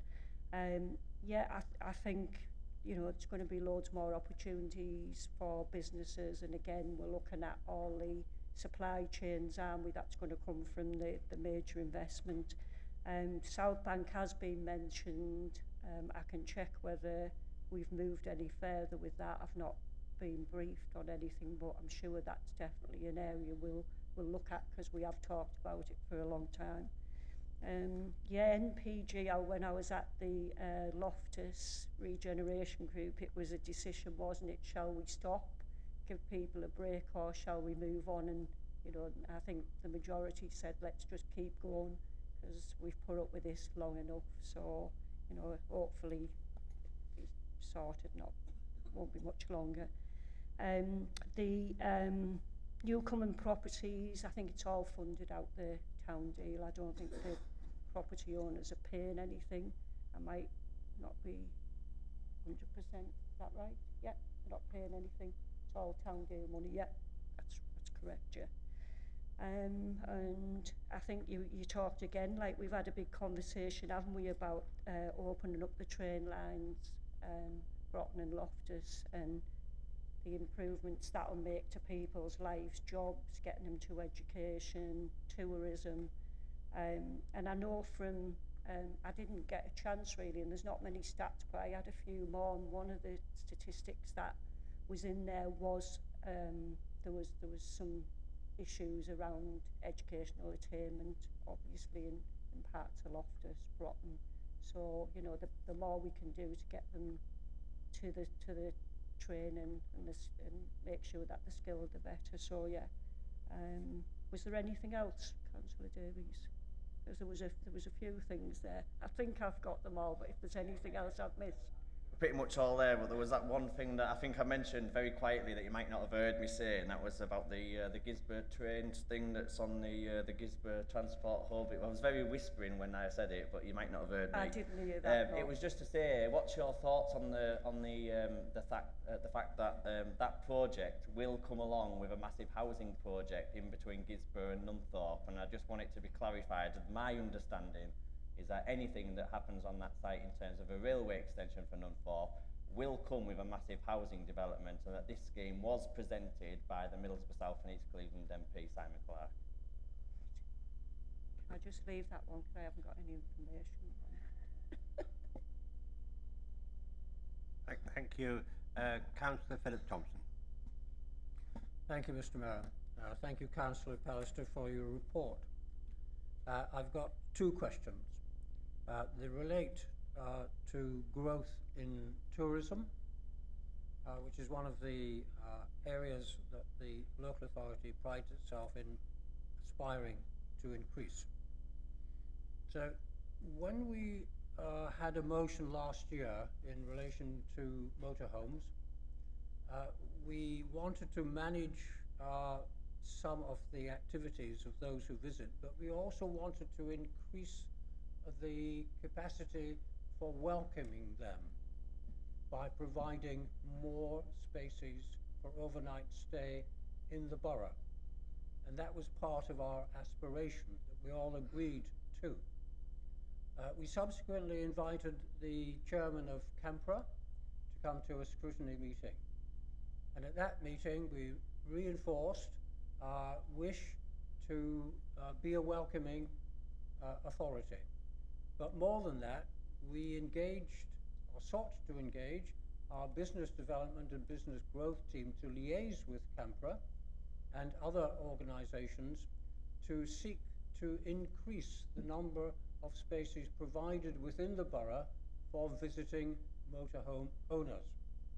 So my question is, as a result of those aspirations and the train of engagement that we set out to achieve, what have we done in practice over the last 12 months?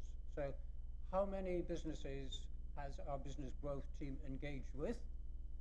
And how many spaces that have we created as a result of that engagement, together, working together with Tees Valley Combined Authority to provide, to add to the capacity of our offer as a borough? So that's my first area of interest. Staying on tourism development. One of the achievements shared in with previous portfolio holders was the increase in visiting time and service by TransPennine. So the network that services the borough and East Cleveland is now considerably augmented by the additional trains that come in from TransPennine, giving a direct service from Saltburn to Manchester. And that has been welcomed. And as part of a strategy of growing tourism, that is certainly welcomed. However, there are certain downsides. And one of the downsides is that Saltburn Station has now become a park for trains. So they do not come through Saltburn, they simply arrive at Saltburn and stay, sometimes up to an hour. And during that time of residence, they continue to keep engines running. So we have a contribution to the environment in terms of negative levels of sound and negative amount of pollution. We've tried to engage with TransPennine through this authority and through our strategic transport system to encourage them to idle for a minimum time. That in practice has not been achieved. So my second question is, will you, on behalf of this authority, engage with all train management systems to look at what can be done to improve the management, to reduce the amount of pollution in terms of sound and air quality that is being negatively addressed by this increased traffic? I think we all welcome increased opportunity for residents to travel throughout the UK and to bring in more and more visitors. But we need to be understanding that this comes at a cost. So when we're talking about infrastructure, we need to be looking at what support can be given in the town to those residents who are suffering as a result of this. They may be a small minority, but they are part of our community. So if we are a listening council, please listen to their concerns, and I look forward to hearing from you, and I hope members will all do so, what plans you have to address these environmental issues. Councillor Pallister. I don't always like to do this, but we have a cabinet member for transport and highways who will obviously be dealing with all the issues that you've raised, Transpennine, motorhomes. It's not an area that I'm briefed on from my economic growth team, but I'm sure Councillor Quarterman can provide that information for you. Not now, later. Thank you. Thank you. Last but not least, Steve Kay.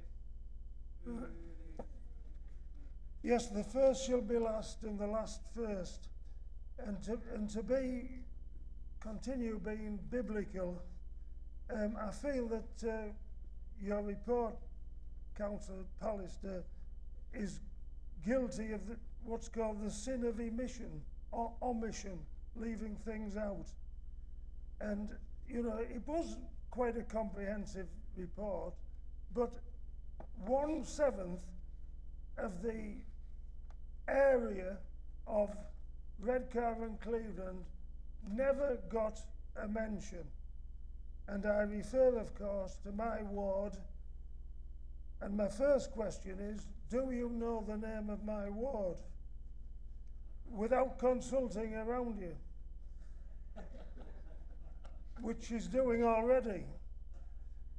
I wouldn't have minded if you'd mentioned one or two of the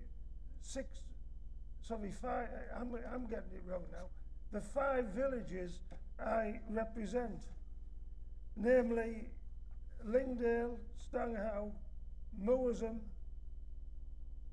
Margrove Park and Charlton's, plus hamlets and farms. Not a mention, and it's 1/7 of the area of Redcar and Cleveland.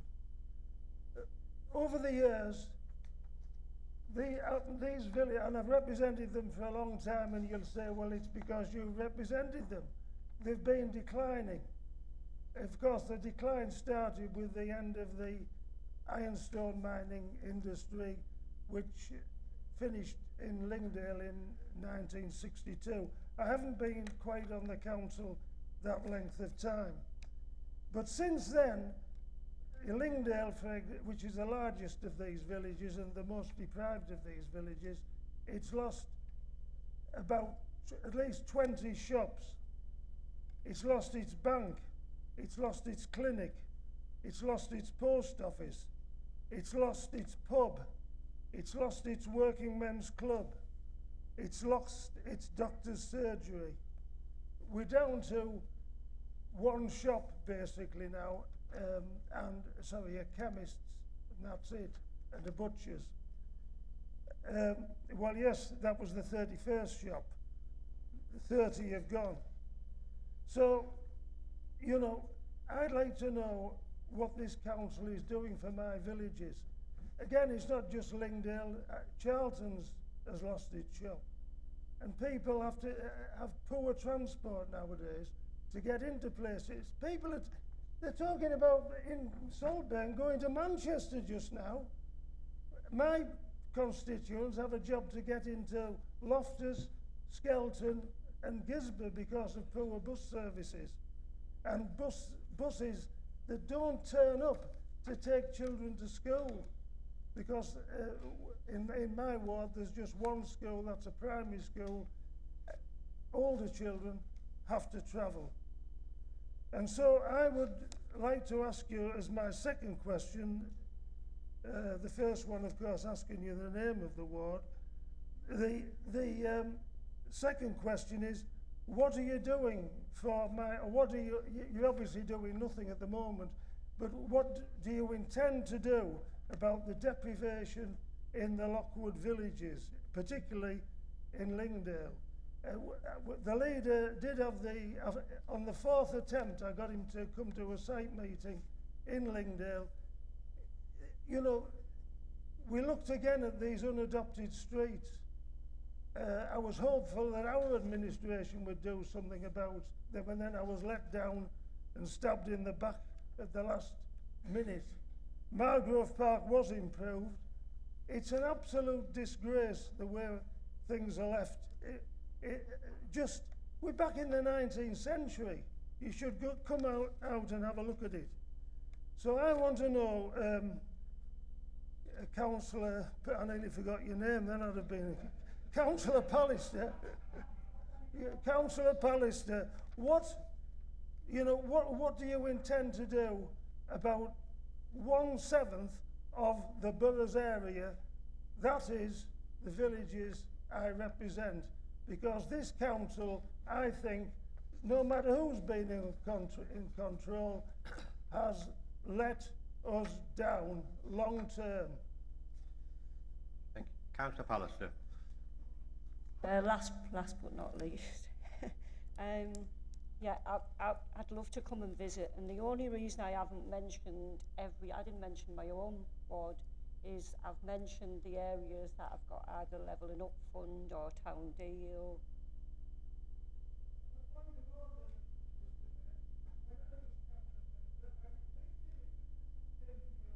Yeah, and to Grangetown United, you can reciprocate. You haven't let me finish. And I'm obviously happy to come and visit any ward, and if any members want me to come and visit the ward, then I will do so. And I've still got a picture somewhere if you're in one of the little huts in the play village.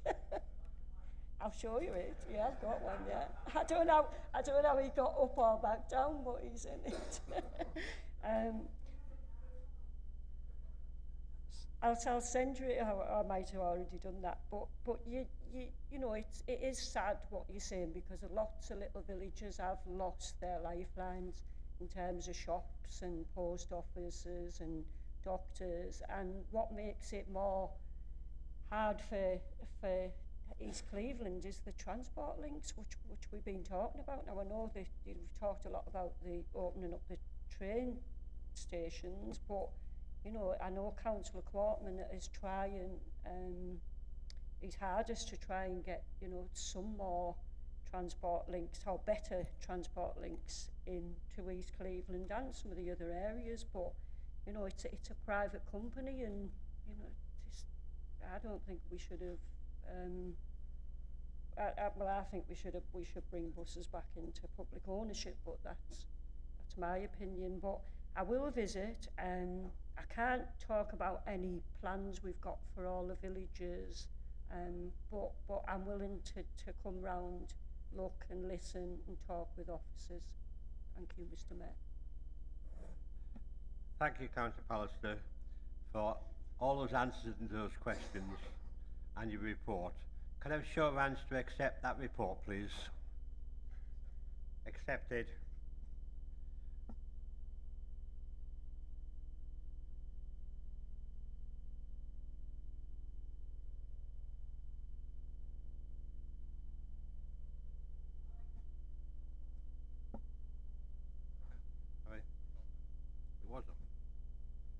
A report from the Monitoring Officer on a review of proportionality and distribution of seats.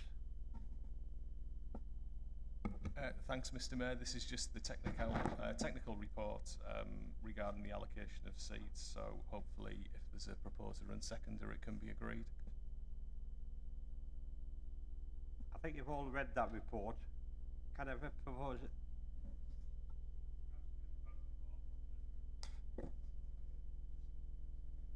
And a seconder, please. Okay, that report's accepted. Okay. Can we agree it? Show of hands, please. It's carried. Brings to motions. We have one motion from Councillor Joy and seconded by Councillor Leroy. Councillor Joy. Thank you. Just checking my mic's the right one. It is. Thank you, Mr. Mayor. So I'd like to propose this motion. So it reads, Council notes that an ever-growing credible base of scientific evidence showing the link between glyphosate exposure and an increased risk of cancer in humans, as well as the detrimental effects on the nervous system of insects, is a threat to our ecosystem. also. The spraying of glyphosate in Redcar and Cleveland is causing concern among residents, community groups and elected representatives about the harmful effects on children, animals and wildlife in our streets, housing estates and parks.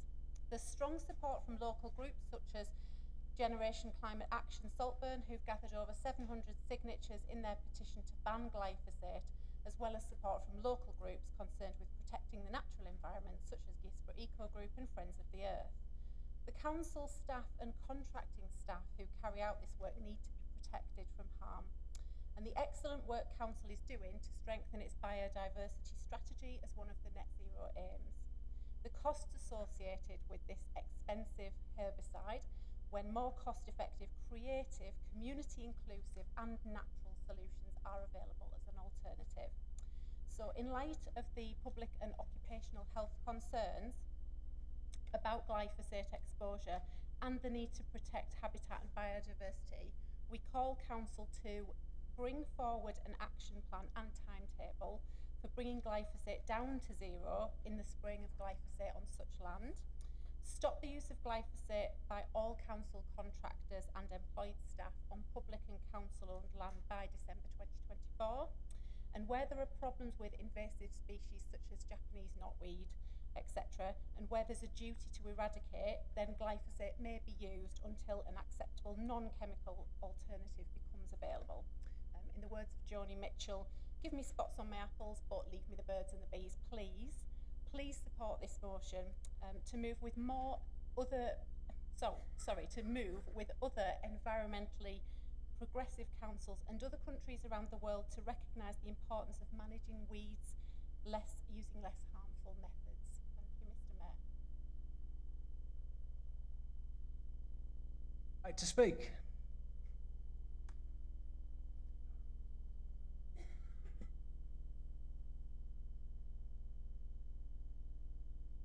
Steve Kane. In the queue. Well, I'm going to support this motion because I believe that if there's a question mark against any chemical or anything else for that matter having a detrimental influence on children's health and no doubt the health of us all, not to mention animals and wildlife, I think we should be reducing our use of whatever substance that is. But I think there's another factor here.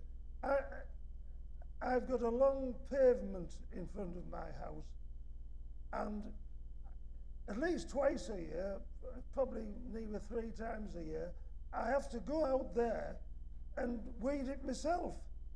So in other words, I don't feel that I think it's 2 treatments we get every year is very effective. Apparently in Germany, householders have the duty by law to actually go out and weed the pavements in front of their houses. And I'm not saying we should go so far as to legislate about this, but I think people can show a bit of responsibility. And for example, although I do my own pavement, in Mewsam, where I live, we have an organisation called Mewsam in Bloom, and they keep the village tidy, do the pavements as far as they possibly can. And I do think that individuals and communities should take a bit more responsibility on themselves. So I don't like it because of the health factor. I don't like it because I still have to go and do my pavement 2 or 3 times a year. And I don't like it because I think communities at large could take on a wider responsibility. So I'll be voting for the motion.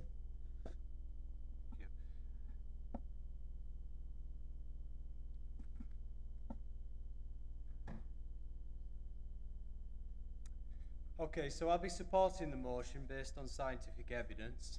So I had a look through the literature and a couple of databases to find some support for this position. So, Mohammadi et al. 2022, they did a systematic review of 284 articles.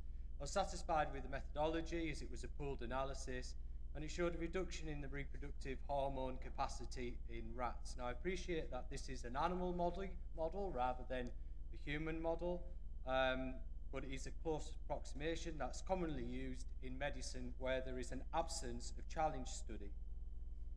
There is an additional study. This was a 922 article systematic review without pooled analysis this time. It was unable to establish a toxic dose. However, phosphate synthesis was affected in fish, man, and small mammals. Why phosphorus is important is it's to build lipid profile, the phospholipid profile around myelin sheath, and the myelin sheath protects the nerves. So it's for nerve impulsion. So that's why we call this a nerve agent. You shouldn't confuse this with organophosphates, which affect the acetylcholinesterase enzyme. Then I found an observational study and systematic review by Chang et al. There was another one as well by Aruhu et al., both from 2023. They showed an association with ADHD. This pairs up with the mechanistic study mentioned previously. Wiedenmuller et al. Did in Science, so a high-ranking journal. So this is a second high-ranking journal. I'll be interested to see Councillor Brooks' opinion after my scientific research. That showed a large spread deregulation with bees to be able to monitor the temperature of their hives. Now, there are various observational studies, but I've discounted those just to focus on the meta-analysis and pooled analysis. It's worth noting that I've ruled out a number of studies due to a large lobby spend by Monsanto in 2016, which was put into research, and that amounted to $4.6 million. In 2021, indeed, the firm lobbied Mexico with US officials to drop a glyphosate ban there. So we must have that in mind, that there's a fair deal of corporate action with regards to this chemical. However, we'll move now on to the non-Hodgkin's lymphoma, which was mentioned by the presenter earlier on. So there is an overall risk of up to 41%, and this was from Zhang et al. And that fell within the 95% confidence interval, so that's statistically significant. It was a meta-analysis. I don't see any reason to discard that. Based on that evidence, glyphosate is a category 2A carcinogen. Epidemiological reviews show substantial evidence in small mammals. I'm happy with that approximation to humans, and therefore I support the motion that we should ban this product. Thank you. Councillor Adam Brooke. Yeah, thank you, Mr. Mayor. Firstly, I would just like to say I support the general principle for reduction. As highlighted in Councillor Massey's response to the public question, there's a lot of misinformation out there on both sides. When I've looked in it myself with officers, obviously councils that have gone down the route of banning and now reverting back because of the issues and the financial implications it brings, and obviously the complaints and accidents of the public. However, it is my understanding that this is an operational matter, and ultimately the decision lies with Cabinet. So if this motion today is approved, it's not the final decision. But I agree that we need to look at a sensible and practical way forward. Councillor Ursula Hurl.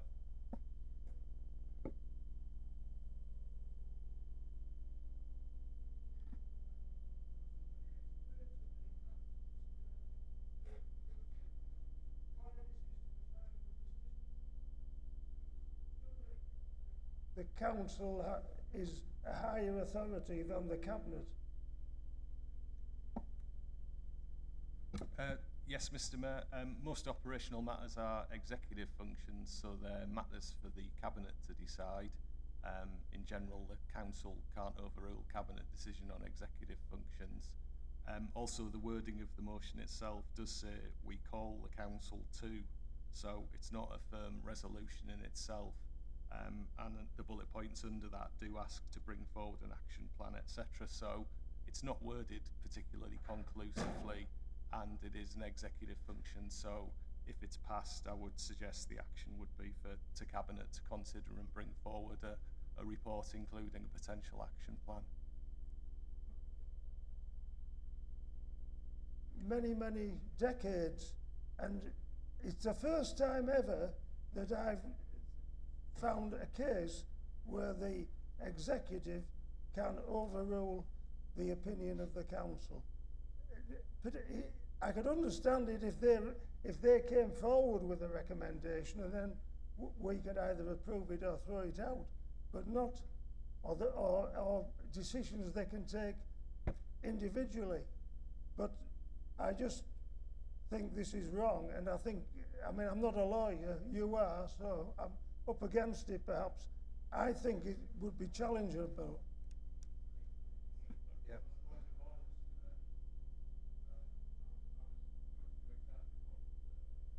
Councillor Kay's done. So I think it's important, because I question the validity of this decision. I think it's important that we are given a definition, one, of what executive decisions are, two, what operational decisions are, and where in the Constitution this actually lies, that the Cabinet can ignore a decision, if it were to be made, in principle, by the Council. Yes, Mr. Mayor, the legal position set out in the functions and responsibilities regulations, so it's legislation rather than the council. Basically what the regulations say is there are executive functions. Basically executive functions are most functions unless they're reserved to council. Some functions are reserved to council, such as key strategies. There is something called local choice functions where the council can make a decision as to where the responsibility lies, i.e. either Cabinet or the council. But this isn't an uncommon position, and members probably recall several motions in the past where they've been worded as recommendations to Cabinet. And the reason it's worded in that way is because I've been approached about the wording and advised that those items are executive responsibility. So it's an overarching position. It's not new by any means. It is part of legislation. And as I say, in general terms, most things are executive functions unless they're reserved to council specifically. So that would be my consistent advice and has been throughout. Thank you. Therefore, the council produces an agreed motion which recommends further action. In the future, it would be advisable for us to know in advance that we are just going to be a talking shop and this will not actually happen. And secondly, I think it's important to give us some information on previous decisions that the council has made for operational matters, for executive matters to be put into implemented that haven't been.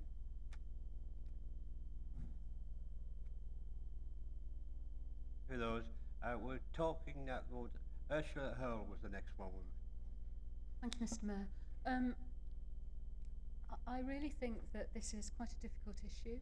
So the European Union have approved the use until December 2033, and they made that decision in this October just passed. Also, the regulations around the use of this chemical are governed by the Health and Safety Executive. And my reading of the literature is that many of the studies that people are quoting are biased because we don't understand the actual dose that's being used in those studies. As Councillor Leroy has already said, many of those studies are on mice or on rats, for example. So I think we need to see a lot more information before we make decisions about this, because if we make a decision now to ban the use of this chemical, we have to know that the alternatives are going to be good enough. So I can support the idea of more information that's brought to council to make this decision, and I'd be very happy to see Councillor Leroy's searches that he's done. I did a Medline search and a PubMed search, and I have to say I didn't find the information that he found. So I think, as I say, it's very complicated, lots of difference of opinion. The EU have looked at it recently. They've approved the use for another 10 years. The HSE have approved the use for another 3 years, for example. So there is a lot of discrepancy in the scientific information out there. Councillor Philip Thompson. Thank you, Mr. Mayor. When the first public question was raised today, the answer given by Councillor Massey indicated that he was in favour in principle, but there were certain practical aspects that needed to be addressed before we could agree to follow through the aspiration from the resident from Saltburn. And I think this is absolutely clear that this is the local authority's position. Now, the motion in itself recognises that. So, apart from the second bullet point in the bullet points that we are asked to note, where it advises us that the excellent work the Council is doing to strengthen its biodiversity strategy, I would have qualified that myself. It's the long overdue work that the Council is undertaking to address its biodiversity responsibility. We have been talking for 2 years now about preparing a biodiversity strategy. It is not even yet in draft form. We have more work to do. So in respect of the ask of the motion, there are 3 bullet points. So the first asks us to bring forward an action plan. That's a reasonable ask, is it not?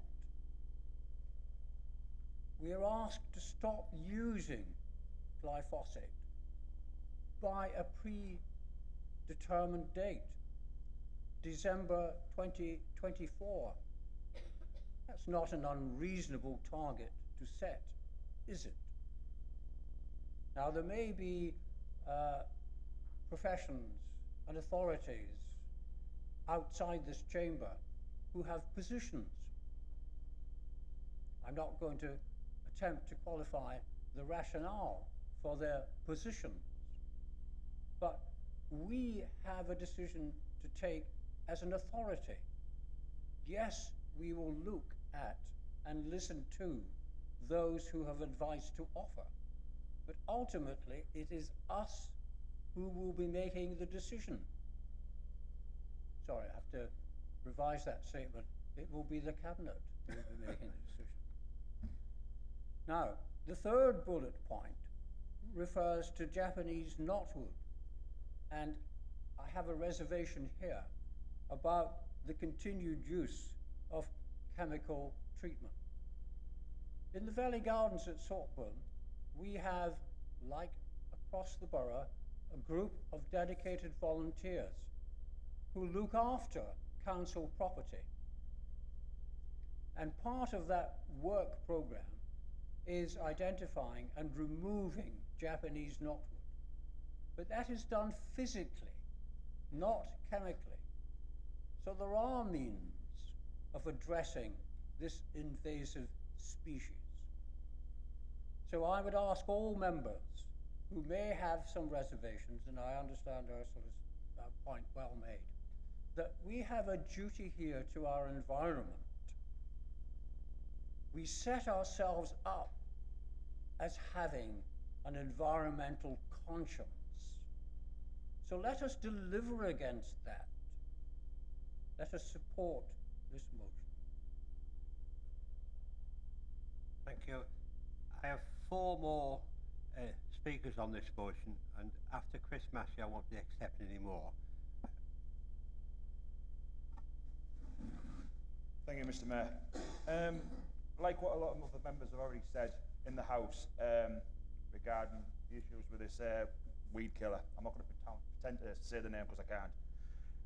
I've had residents get in touch with me regarding the use of this this chemical in certain areas within the ward I represent. Also, I have a large area with the showground, becks, other biodiverse issues in Kirkleatham that obviously will be getting used with this stuff. Because we're outside the EU, we have decided as a country to look at this back in December 2025. So by following Councillor Joy's motion, we're bringing it forward a year. So this is really good in my opinion. Also regards issues from the HSE, it's not banned just because it says that it's possible to buy them in any garden centre, not just the council. And when you look at the prices on Google, they vary massively. But there is a study done by, this was back in March 2015, which is obviously a little bit late, and it was done by the World Health Organization, an international agency. So WHO basically have done this, and they announced that this stuff, similar to what Councillor Leroy said, can cause non-Hodgkin's lymphoma. It was based on a study of agricultural workers in Sweden, Canada, and the USA who were exposed to the chemical, although it was backed up by tests on animals. Now, it doesn't mention what animals was tested on, but it was backed up. This thing can be inhaled, can be swallowed. The inhalation is the problem I have, and that can cause a lot of issues. So, just to clarify, myself, I will be backing Councillor Joy's motion today, regardless of rush shot, whatever the Cabinet want to do. Thank you. Councillor Justin Thompson.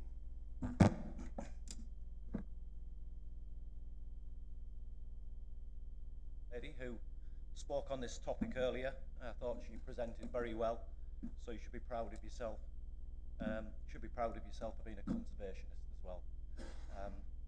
So, yeah, I looked into this earlier in the year, and the council spend or purchase and spray about 3,000 litres of glyphosate a year. There are alternatives out there. I'm not 100% sure of the cost of those. I think there is a slight increase, but at £30 a 5 litre pot for glyphosate, I really do not see how that's going to blow the budget of any council. So I really don't understand how that decision cannot be made. If we reduce 3,000 litres down to 2,000 litres or 1,000 litres and go for the alternative, which I think is more vinaigrette based, it's acid based type, then I think it's just an instant reduction. So I'll be supporting the motion. Thank you. Thank you. Now I've got Craig Hannaway down here, but I think it's wait, is that right? No, Mr. Davis. Thank you, Mr. Mayor. Yeah, well, I was originally going to stand up as a point of order, but I felt I may as well just press my button and just get up and speak, and then at least that's one less today. It was just in relation to the motion itself, just to give a bit of clarity, because I do believe with the monitoring officer that this is a call to council. It is in that second sort of section where it says we call council to. However, after that sentence, it then goes into a plan of action which this council is being asked to support. So for example, or not for example, because it's listed here, but in point 1, it says bring forward an action plan and timetable for bringing glyphosate down to 0 in the spraying of glyphosate on such land. Then goes on to the next one, stop the use of glyphosate by all council contractors and employed staff in public and council-owned land by December 2024. So that's giving us a date in which to have that ceased from. However, the next section on there is the only vague bit of this whole motion, where it goes on to say that there are problems with invasive species such as Japanese knotweed and blah blah blah blah. My issue with that is who from the council will manage that process? Who will decide on when it is to be used? And will there be any reporting mechanism back to this council to let us know how much of it has been used and where it has been used? And just to be clear, he did say to the young lady that did the speech, that he said thank you for being a conservative, not a conservative. Just to clear that up.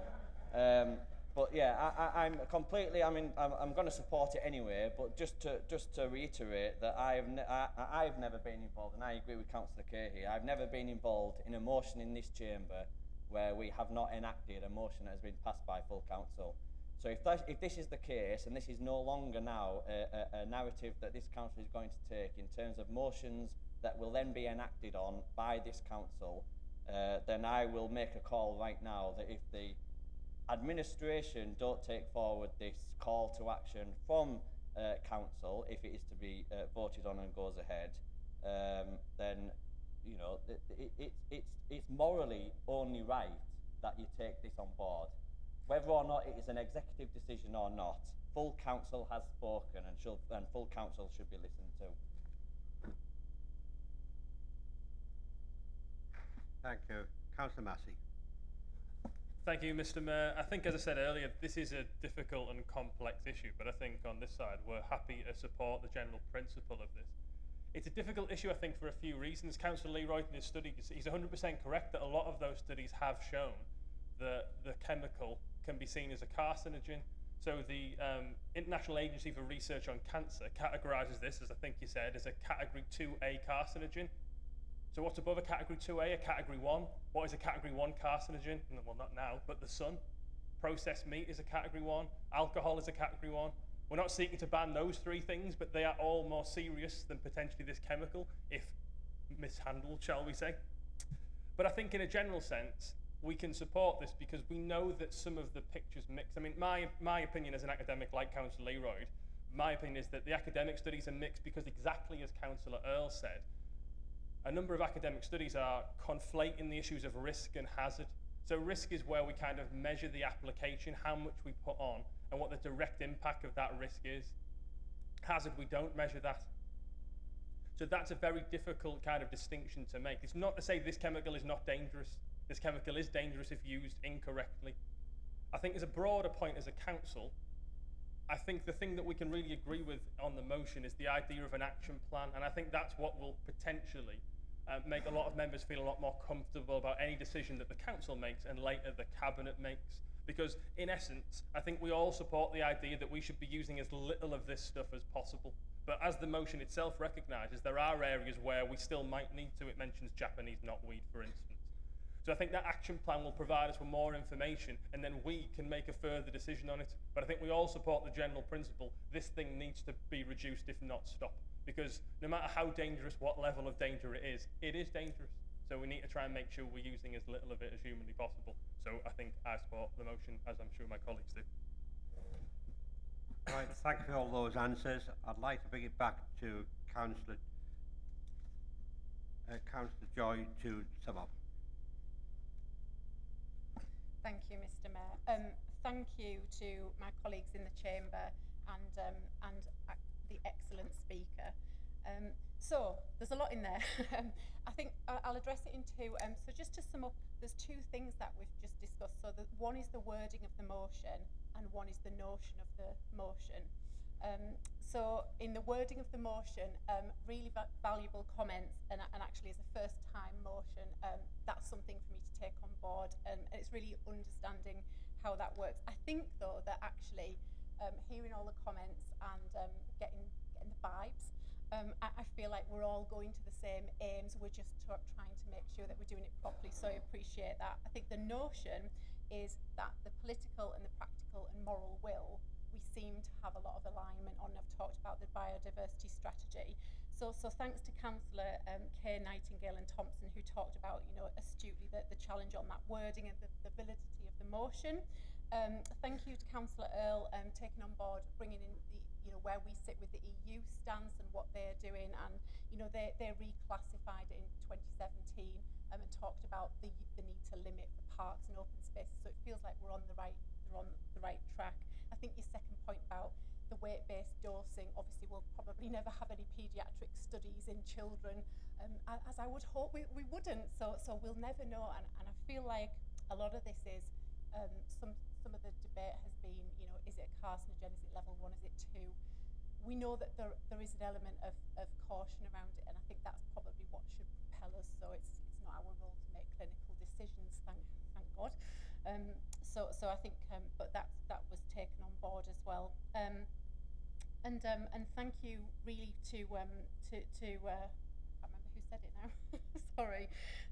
Thank you for the support about you know, it's the way it will be monitored. It was Councillor Thompson who, as usual, absolutely accurately talked about how we scrutinise and monitor, and I think that is the way that this should come forward. I think that when I was doing the research for this motion, the advice from lots of councils who'd already done it was, if it's anything, it's to be a phased-in approach. You cannot just blanket ban something, but it requires a plan and strategy, and then that should be monitored through the appropriate committee groups, which is what we're here to do. So yeah, in summary, you know, we'll never have the full facts. We'd love to have the full facts, but when we don't have the full facts, you know, the climate clock is still ticking. So I guess we can't let the perfect be the enemy of the good, and hopefully we'll arrive at a sensible decision. So thank you. Thank you. Now, can I have a vote by show of hands to accept that motion? It's carried.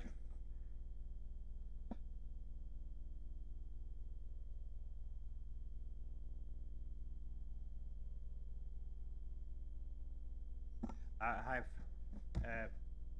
a couple of nominations. I've been notified by the chair of the Liberal Democrats that items 9, 17, 18 and 19 are not to proceed. I'm also advised that we don't have current nominations from the Labour Group to replace Councillor Southers on the Growth and Resources Scrutiny Committee. These places will remain open and vacant until next council meeting. With those changes taken into account, can we agree on the changes en bloc? Okay.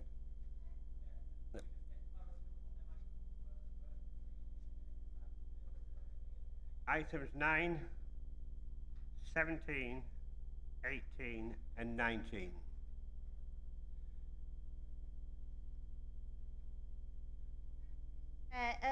Just with regards to number 4 and number 5 and the replacements for the Corporate Parenting Board, there are actually 12 members of the Corporate Parenting Board, and I'm disappointed to know that only 11 of them places have been filled, and still with them changes there's still only 11 of them places filled. There are 59 corporate parents in this chamber, so why is it the only committee that doesn't have a full allocation? It's not politically proportionate. There is a suggestion of how it should be split proportionally, but it isn't.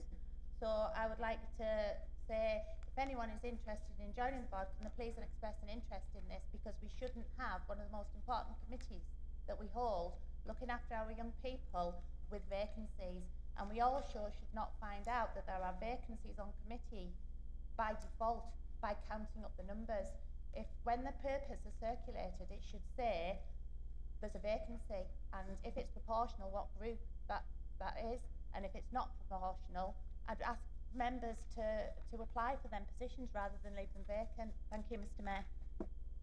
Thank you. Councillor Biddle-Southers. Yeah, I don't know whether I should speak now or not, but I am going to do anyway. So I'd just like to thank Alec for inviting me to take up this position. Luke's going to be a tough act to follow, isn't he, on this? It's a great honour to take up this role, but it's a massive responsibility as well, isn't it? What could be more important? You know, what's more important than the well-being of our young people? There's that song, isn't there? The Children of the Future. I can't remember the words. You'll be pleased about that if anybody's heard my singing at karaoke. So I'm not... is that what it is? Well, I'm not singing it anyway, you'll be pleased to know. I'm on a steep learning curve with this. It's a big portfolio, and cooperation is at the centre of my personal political philosophy. So I'll be reaching out to many of you for help, I hope that help will be forthcoming. I'm sure it is, because, you know, delivering the best outcomes for our young people is one of our biggest responsibilities, isn't it, in this authority? So thanks very much, and if anybody can give me any advice, I would welcome it. Thank you. Councillor Smith.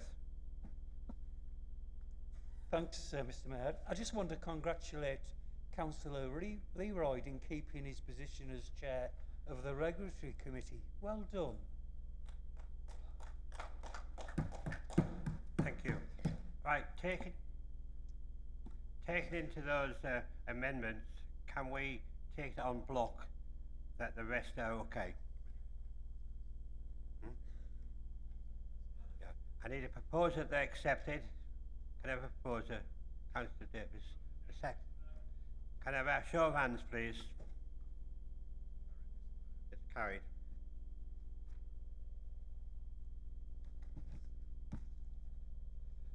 Now we come to questions from members of the council, which there is 11. Question 1 is from Councillor Borough to Councillor Gemma Joy. Thank you, Mr Mayor. I'd just like to say before I do ask the question, there is nothing political in this, and I also understand you didn't post the statement. But people did see it, and as a resident of Skinner Grove, the people came to me, and as ward councillors, people came. I would just like to give you the opportunity, if you would please, to apologise to the people of Skinner Grove for what was said. Thank you. Councillor Joy. Thank you, Mr Mayor, and thank you, Councillor Hunt, and your colleagues as well, for bringing this question into the chamber, because it does allow me to be able to say sorry in the chamber publicly. So we've spoken about this after the news story, and I assured you that I was not only mortified by the comment that was obviously taken out of context and misinterpreted. At the time, I thought I was being edgy, funny, and ironic. I obviously wasn't, and I'm reminded of that every day by my own children. So I'd like to say to anybody from the village who was embarrassed, angry, rightly so, I am really, really sorry. So yeah, clearly my comments did not come across in the right way.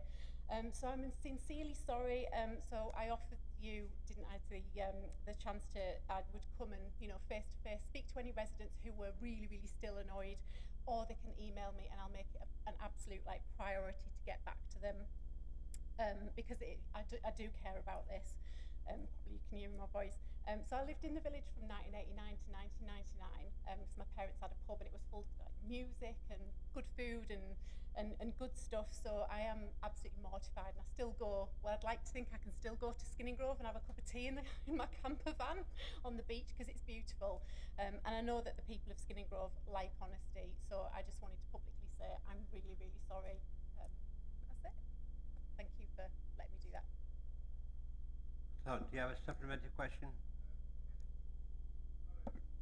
Well, I'll put a question on the end of it. I'd just like to thank you for that, and to wish you well in your campaign, and to wish all the candidates that are standing in the campaign for MP.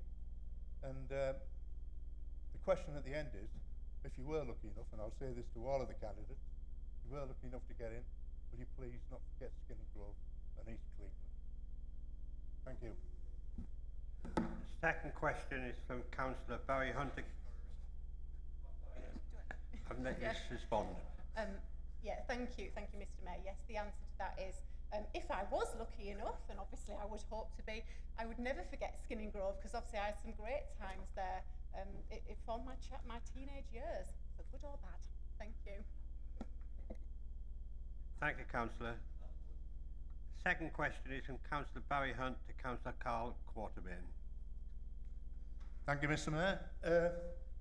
After listening to people talking about transport, I think a lot of people are under that feeling that we've all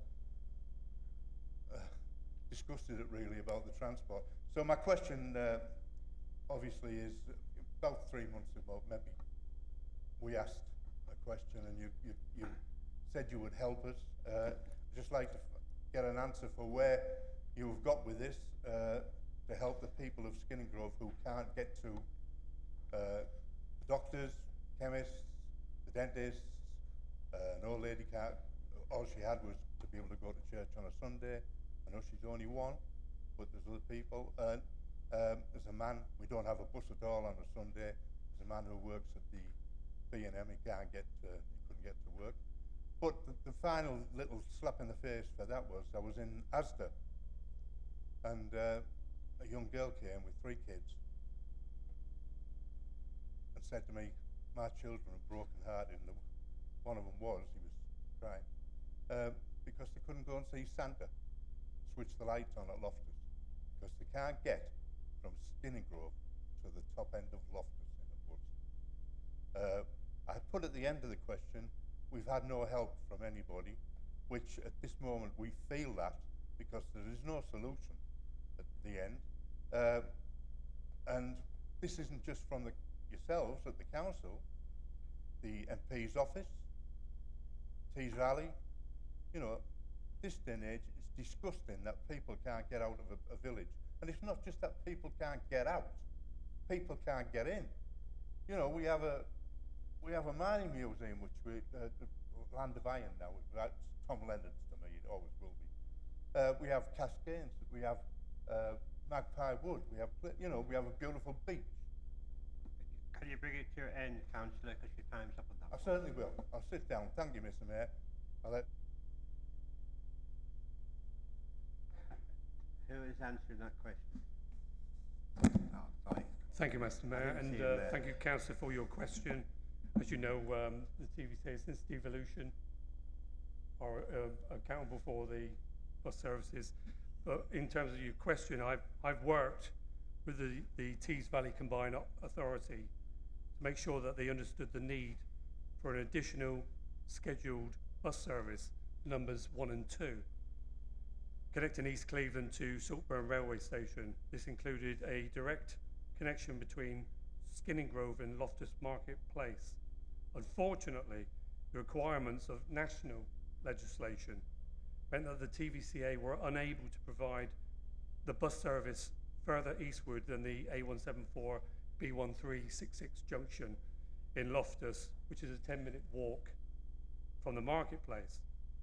The bus service does connect Skinningrove to the East Cleveland Hospital, the Skelton Retail Park, and other destinations within the constraints set out in law. It's worth noting that the TVCA provides the Tees Flex bus service, which can also take residents from Skinningrove to many destinations, including Loftus Marketplace, Monday to Saturday. However, these services provided by the TVCA, the 1 and 2 bus and the Tees Flex, are trial services that will end in July and August 2024 respectively, subject to a review of their performance. I am looking at other options, since competition law that of passenger abstraction prevents the TVCA contracting for a bus service that directly connects Skinningrove to Eastern Loftus. One option I'm looking at is for a funded car club that could have periods each week when a driver service is available for people to book, effectively a shared and community taxi. Thank you. Councillor.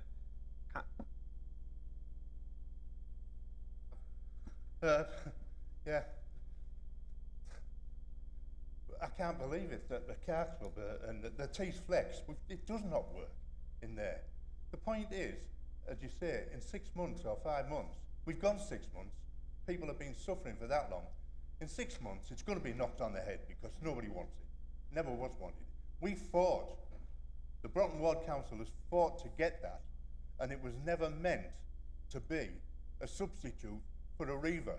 It was meant to help people get to work, which it does from the outlying villages, to get them to Saltburn. They can catch the train because it meets the train. All that we did, the route, we did put everything into that, 4 years work into that. You know, it wasn't wanted, but we got the money for it.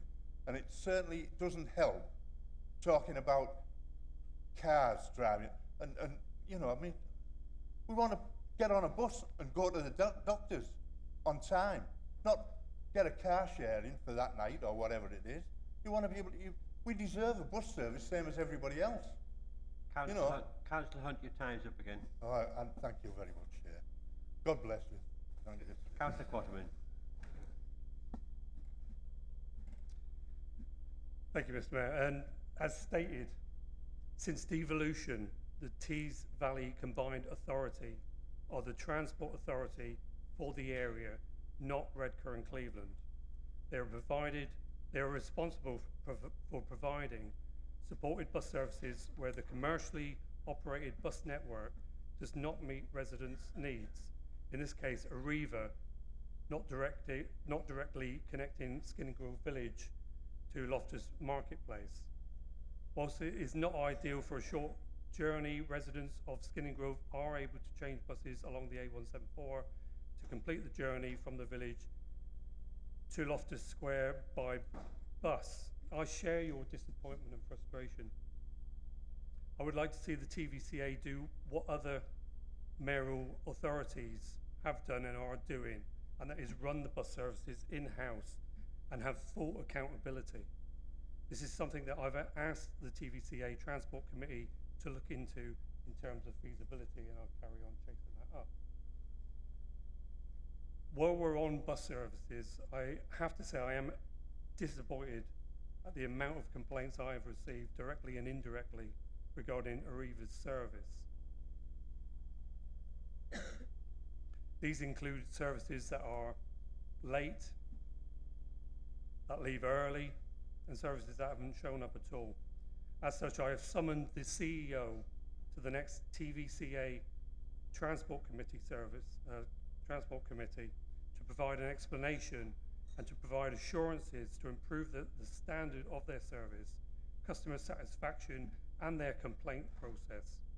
I would like to thank Councillor Fairley for her work on this too, engaging with residents, gathering complaints, taking these forward to the Arriva management of summer. Finally, sadly, I do not hold much hope for our bus services, at least in the short term, since 8,617 services, that's 80% of bus services, have been cut nationally since 2010. And on the announcement of our new CRSTS funding of almost £1 billion, our mayor is announcing policy to spend a large chunk of it outside of his cabinet meetings. Sadly, bus services still appear to be a long way down the agenda for the TVCA. Thank you. Thank you, Councillor. Next one is Councillor Kerr to Councillor Massey. Thank you, Mr. Mayor. Thank you, Councillor Massey, for taking my question. I've been to a number of scrutiny meetings now, and in my view, and I'm about to find out whether you agree or not, this is a gap in the performance information that we receive, I believe. Councillor Massey. Thank you for the question. In an internal sense, the council has a managing health and attendance and wellbeing policy, which our officers obviously operate internally. Any absences are recorded on our Aggresso system that we have, and if members of staff are off and there are a number of trigger points that I'll let you know, then it triggers effectively a review. So the trigger points are 2 or more separate absences in a 3-month period, 5 days in a rolling 12-month period, a long-term absence of 21 days or more, an absence within an agreed monitoring period after an action has already been taken, and a pattern of absence, say a member of staff was off every Friday at certain points, etc. They go into a sickness absence review at the first port of call. If it's a repeat offence and there's no explanation for it, it could go to a serious case review, but obviously there would have to be very serious circumstances for it to do so. So it's overall managed by HR, and they report to managers and senior managers. Within the 2 services that are highlighted in the question itself, so within the refuse service in particular, there have been problems to do specifically with drivers, and there are a shortage of HGV drivers pretty much in the council and also nationally. We even struggle to get HGV drivers from agency staff, which has caused some of the unfortunate problems that I know most members will sadly have experienced in some of their wards. Within the other area that's mentioned, which is to do with school crossing patrols, unfortunately, sometimes when we put those jobs out for advert, we don't always get applications. I think it's to do with the short nature of the work, important work, but the contracts obviously are quite small in terms of the hours of the day that are worked. But we do strive to make sure that those posts are filled. And the other point to make is that although sickness absence is higher in this council post-COVID, we are actually the best performing council in the Tees Valley when it comes to sickness absence. In terms of the oral point that's just been made there, in terms of reporting sickness absence, I agree with parts of what you've said, because I know that at scrutiny committees we do report on sickness absence when it comes to the performance reports at the end, but sometimes it can be confusing for councillors and for public who may attend, that effectively we're often reporting within the quarter period as opposed to in a holistic sense. We do have targets across the year, and sometimes if you have a bad quarter or you have a good quarter, it can potentially blur what the real picture is. Because I think as a whole, at this council, the sickness absence monitoring and the process and procedures we have in place are very effective. It's just really unfortunate that we've had one particular spike in a very public-facing area, which was the refuse collection. But thank you for your question. Thank you. Mr. Mayor, thank you. My question is about reporting the sickness absence to committee. Now, on the Corporate Resources Scrutiny Improvement Committee, we do receive the performance for that directorate, but I don't think anywhere is the reporting council-wide. Now, I think there is a case for members to monitor the corporate sickness absence, perhaps, only with a view to supporting, what is going on, and with a view to helping staff get back to work, etc. And there also must be a cost to sickness absence, and maybe that could be included in the performance information, even if those costs are opportunity costs. In my mind, they potentially are quite significant. Thank you. Councillor. Thank you again for the supplementary question this time. I think it's a very fair point, and there was a decision made. I won't bore you with the past, but there was a decision made a number of years ago where we extracted departmental directorate data and took it individually to scrutinies, as opposed to in the past we had a grand scrutiny committee that looked at all of these things, and then you've got reports that looked across every directorate of the council. Obviously that's been disaggregated, and now we look at corporate resources on the financial and governance staff sickness as opposed to at the council as a whole. I'm happy to take it away and look into it, and I think, I don't know when it is, but it's certainly coming up because I haven't done it yet. Councillor Pallas has given her report today at council. I've not given mine yet, but when I do, I'll make sure that that data gets put into it. Thank you. Thank you. Councillor Curter, Councillor Adam Brooke. Thank you, Mr. Mayor, and thank you, Councillor Brooke. Likewise, relay, I believe perhaps that there is a gap in the performance information around enforcement that we're receiving, so it's difficult to monitor it. Okay, thank you. Councillor Brooke. Yeah, good on your question, Councillor Kerr. I can confirm that in the first 6 months of this financial year, we have brought in £2,058 for fixed penalty notices. We don't currently compare fixed penalty income with other local authorities, but it is something we're going to look into. However, it should be noted that not all local authorities have the same numbers of enforcement officers or team structures. And we have a very small multifunctional team that covers not only environmental enforcement, but also parking enforcement and some antisocial behaviour issues. On top of that, the team have been operating with reduced numbers for the majority of this year due to difficulties in recruiting suitable staff, but we have just got to the full complement of staff to go forward. Do you have a supplementary question? Very much for your answer. I am only interested in improving our performance. Now, I did learn on my induction training that we are fairly low down in the table when compared to similar authorities when it comes to raising revenue. So I would look forward perhaps to a plan that would start to move us further up that table rather than be close to the bottom. So thank you. Councillor Brooke. Yeah, it is something we're looking at to improve. So we have got our full complement of staff now. But just for instance, authorities such as Middlesbrough and Stockton have multiple independent teams which cover specific roles in specific geographical areas, which means that they can dedicate a larger resource and more time to specific enforcement issues that they're investigating. So it's something we do need to look at and try and get up to the same level. Councillor Philip Thompson to Councillor Massey. Thank you, Mr. Mayor. Just to preface my question with an observation, for the avoidance of doubt, my previous remarks were meant to reflect the prowess demonstrated in your substitution performance. So my question is, in order to secure additional funding through increase in fees and charges for the 2024-25 financial year, two Redcar and Cleveland Scrutiny and Improvement Committees voted to request that statutory fees also be increased, similarly to discretionary fee increases. These requests were duly submitted to Cabinet to action by making the request to central government.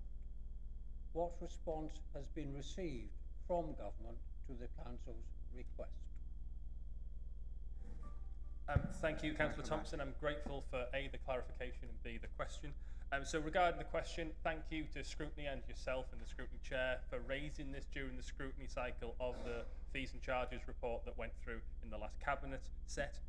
At the moment, no response has been received because this is forming part of the Council's response to the local government finance settlement. So people who've been following the news might be aware that the financial settlement for the Council, indeed every Council, has been set by the government this week. As officers, and I've been meeting with Phil Winstanley, we're not quite sure what this exactly means yet for Redcar and Cleveland, but we don't think it's particularly positive. There's definitely no extra money. We may have actually less money in reality. But we think that the most pertinent area for us to take your very sensible suggestion about fees and charges, statutory fees and charges being uplifted alongside our discretionary ones, is in the consultation to that particular settlement, because then it can be put alongside, hopefully, other councils' comments which may be similar. So for members who weren't part of the scrutiny discussions, we have about 400 fees and charges at the council. 300 of them are going up by inflation, so the council continues to get the income that it needs, but the 1/4, there's about 103 of them I think, they're not going up by inflation because we have no control over it. So that's going to be part of our consultation response to government, and I hope to update you on that when it goes. So I'll definitely send something to the Chair of Scrutiny at that point when we've sent that letter, so it can be reported at the next Corporate Resources Scrutiny Committee. But thank you for the question. Do you have a supplementary question? My supplementary question is actually in the way of a response to say thank you, because this is such a critical decision that we need to be making as an authority. I'm disappointed that the process does not allow us to do it quicker, but I thank you very much indeed for agreeing to make it part of our response. Thank you.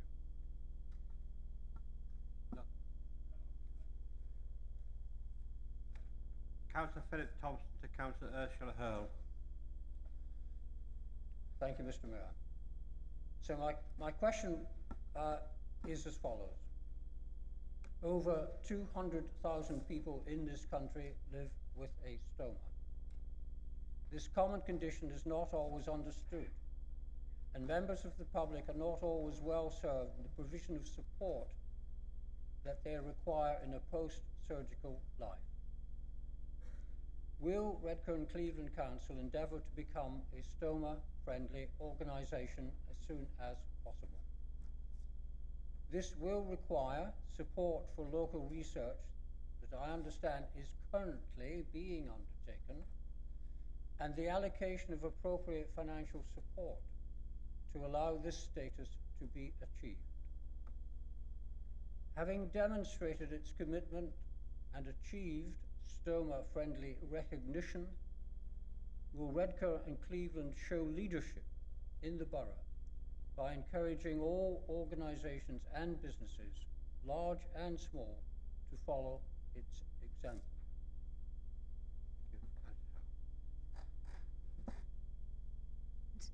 Thank you, Councillor Thompson, for your question and for raising this very important matter. So firstly, I can say that we will endeavour to become a stoma-friendly organisation. Our health improvement team are well used to rolling out initiatives such as this. At the present time, we have 2 STOMA compliant facilities, one at the Palace Hub at Redcar and one at Gisborough Library. In terms of the local research that's being undertaken, we will have to also do a needs assessment and actually look at sites where we can put these facilities in place. In terms of the appropriate financial support, I don't think I can commit to any financial support at the moment, but obviously we will look at this from the public health budget. And then your final point, having demonstrated our commitment as a council, will we show leadership by rolling this out to local businesses and organisations. Again, our health improvement team have developed very strong connections with local businesses and organisations, and I would look to them to try and push this initiative further out. Do you have a supplementary question? Yes, a simple one, Mr. Mayor, and I am grateful for the very positive response that the councillor has demonstrated and the support for this question. Like everything else, clearly finance is a challenge. I hope that that will not deter us from the mission. So my supplementary question is, any idea on time scale? In fact, the process has already started to look at potential sites. We also need to engage with our STOMA community through the STOMA nurse, I think. I can't at the present time give you an absolute timescale for doing this, but certainly the process has already started.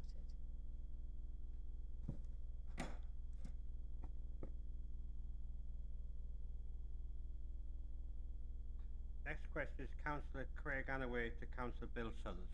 Thank you, Mr. Mayor. On the 30th of March this year, the Council resolved that before the 1st of September it should A. Review the criteria for issuing fines to parents solely for taking their children on term time holidays, and B. Investigate whether issuing these fines is still in the public interest or if other solutions can be found to allow pupils and their families to afford to take a holiday at a time that suits their needs and circumstances.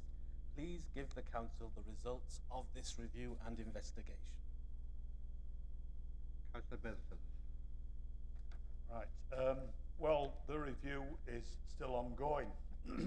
By way of update, I can report that after the motion, legal advice was obtained to establish the parameters within which any revised policy would need to operate in order to be lawful.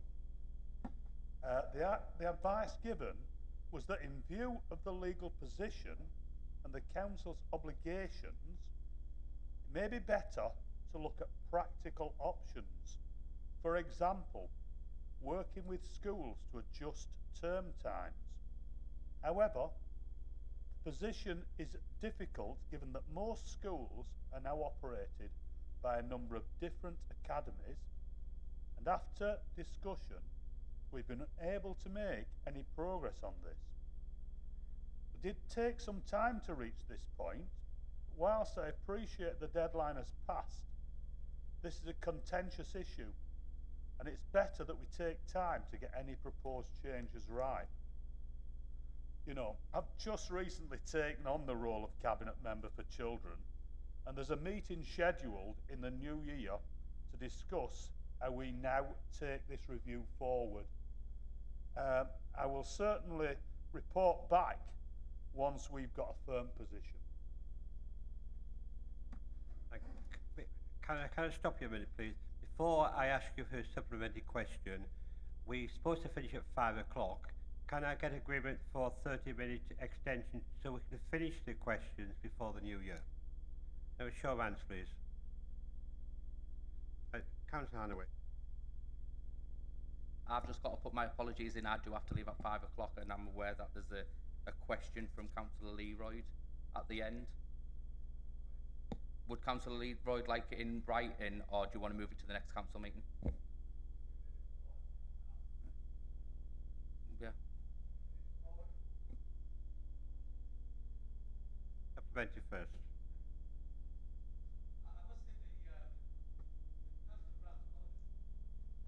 From the pictures. and obviously, as we can see today, very, very tiring. And I'm sure you noticed, Councillor Southers, that he was accompanied by a school-aged child in term time.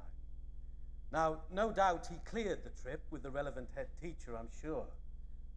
But it strikes me that poor head teacher will now have a difficult choice to make. He may be required, or she may be required, to approve all holidays or be accused of favouring the particular status of a particular parent. The parent will say, you did it for the council leader, you can do it for us. You don't want to be in a position of Labour saying, do as we say, not what we do. You know, you obey the rules while we important people will go off and enjoy ourselves. Surely this fining is now an absurd policy. I don't think it stopped a single parent from taking their child on holiday in term time. The parents who never interrupt their children's education don't need it. The better off hardly notice the fine. And many parents are tempted by the fact that, for example, a trip to Florida for a family would cost about $12,000 at the end of August and $3,500 at the beginning of September. I know that Councillor Brown and Councillor Richardson want rid of the policy because they brought the original motion that I'm now asking you about. So, congratulations on your new role, and when you've got your feet under the table, could you and they assert yourselves and remind the officers that when it comes to non-statutory policies, and this is a non-statutory policy, the DfE issues guidance, but that's all, that you can please get rid of this policy which doesn't work and only causes antagonism between parents and schools. Thank you.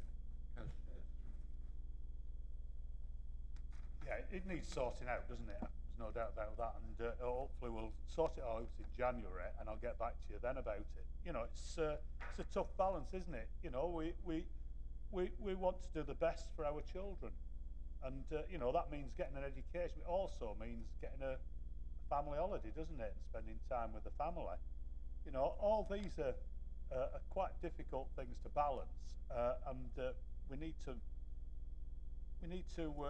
think about it carefully. I mean, we've got additionally, you know, we're aspiring to be a tourism area in Saltburn. You know, yourself, you know, your business must be busier during the tourism season, and you know, we've got to be cognizant of the fact that people who are working in the tourism industry are going to take their family holidays sometime, I suppose. So there are all sorts of things that need to be sorted out. I mean, back in the, I won't go on. I better not go on. I could go on for a while about this, but we need to square this circle. We need to sort it out in January. Right, can you have your agreement, because Councillor Brooke has to leave, that we'll bring question 11 forward. Councillor Leroy. Okay. What are you doing to increase the recycling rates in the borough in order to stop the people of Redcar and Cleveland inhaling the pollutants of local incinerators? Councillor Brooke. So I am working with our new waste service lead on a new strategy for our recycling. It's something we need to improve our rates on. I've also took some advice and suggestions from members within our scrutiny, yourself included, of how we tackle that with education going forward. As an authority, we do continue to work with residents to encourage them to recycle as much of their waste as possible. The initiatives that we've undertaken include, we've carried out a trial in Normanby recently, where we carried out door knocking and tagging of bins to ensure residents recycle the correct items in their recycling bin. During the trial, we did note a reduction of 66% in contaminated bins, which is a great success. Following this success, we will roll out more small-scale trials in the new year. Once the areas are agreed, we will inform members. Social media campaigns will start to raise awareness of recycling. Our residents can participate in the scheme. A number of site visits have been arranged for residents and eco groups to visit our Cumbria Waste Management site down in South Bank to see where the recycling is sorted following collection by the council, because I think it opens a lot of people's eyes once they're there in person. The team have attended a variety of community and resident meetings to discuss recycling and raise awareness of the schemes available to residents. I believe this was your suggestion, Councillor Leroy. We're in the process of designing and agreeing a new tag to go on bins, which shows exactly what you can and cannot recycle to help educate residents, so it's there on the bin as they use it. We're doing a top 10 tips for recycling at Christmas, which should be getting promoted on social media and the council website. We've also developed frequently asked questions on recycling, and this will be distributed via social media and again accessible via our website. The above hints and frequently asked questions will also be sent to all members so they can help share and distribute and help with those that are non-digital. And a recycling hint will be shared on social media once a week in the new year. A fantastic suggestion that was at our scrutiny was a wash and squash plastic. Hint and tip. Yeah. You have a supplementary question? Yeah. Thank you very much for taking all of those steps. It's greatly appreciated. There's not just one incinerator in Redcar and Cleveland that's planned with 450-ton capacity, costing $2 billion. There are in fact 3. One is at Redcar Bulk Terminal with the capacity to import from abroad. Now, last month, the EU brought out a ban on exporting to non-OECD countries. So for countries like Denmark, it is a possibility, looking at the difference in wage here and cost of living compared to Denmark, that their waste could be exported to Redcar. We are already burning the waste of Merseyside here. Next, we'll be burning the entire northeast, and then it appears now we may be importing from Scandinavia as well. Was the Cabinet member aware of these 2 other incinerators when he decided to continue to pursue the council's scheme, despite it not having carbon capture technology?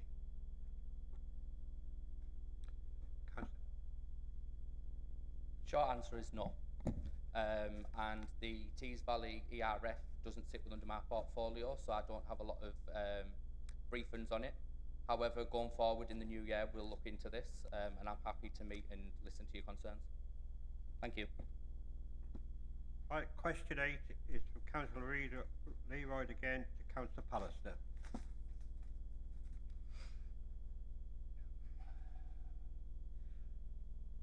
Okay, a symptom of the 40-year decline, the torturous decline that many of us have lived through, is increasing the precarious housing situation. It's disturbing to read large numbers of working-age people, occasionally with accompanying children, applying for local single-room occupancies in shared houses on Facebook. In addition, families are often at the mercy of professional private landlords who see homes as, quote, boxes to be filled.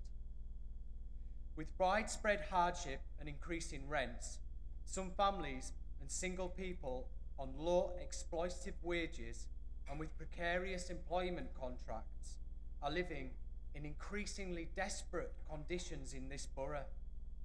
A situation that would be far less likely to arise if we had a Scandinavian social and cooperative housing model, where such dwellings would represent 33% of total housing stock.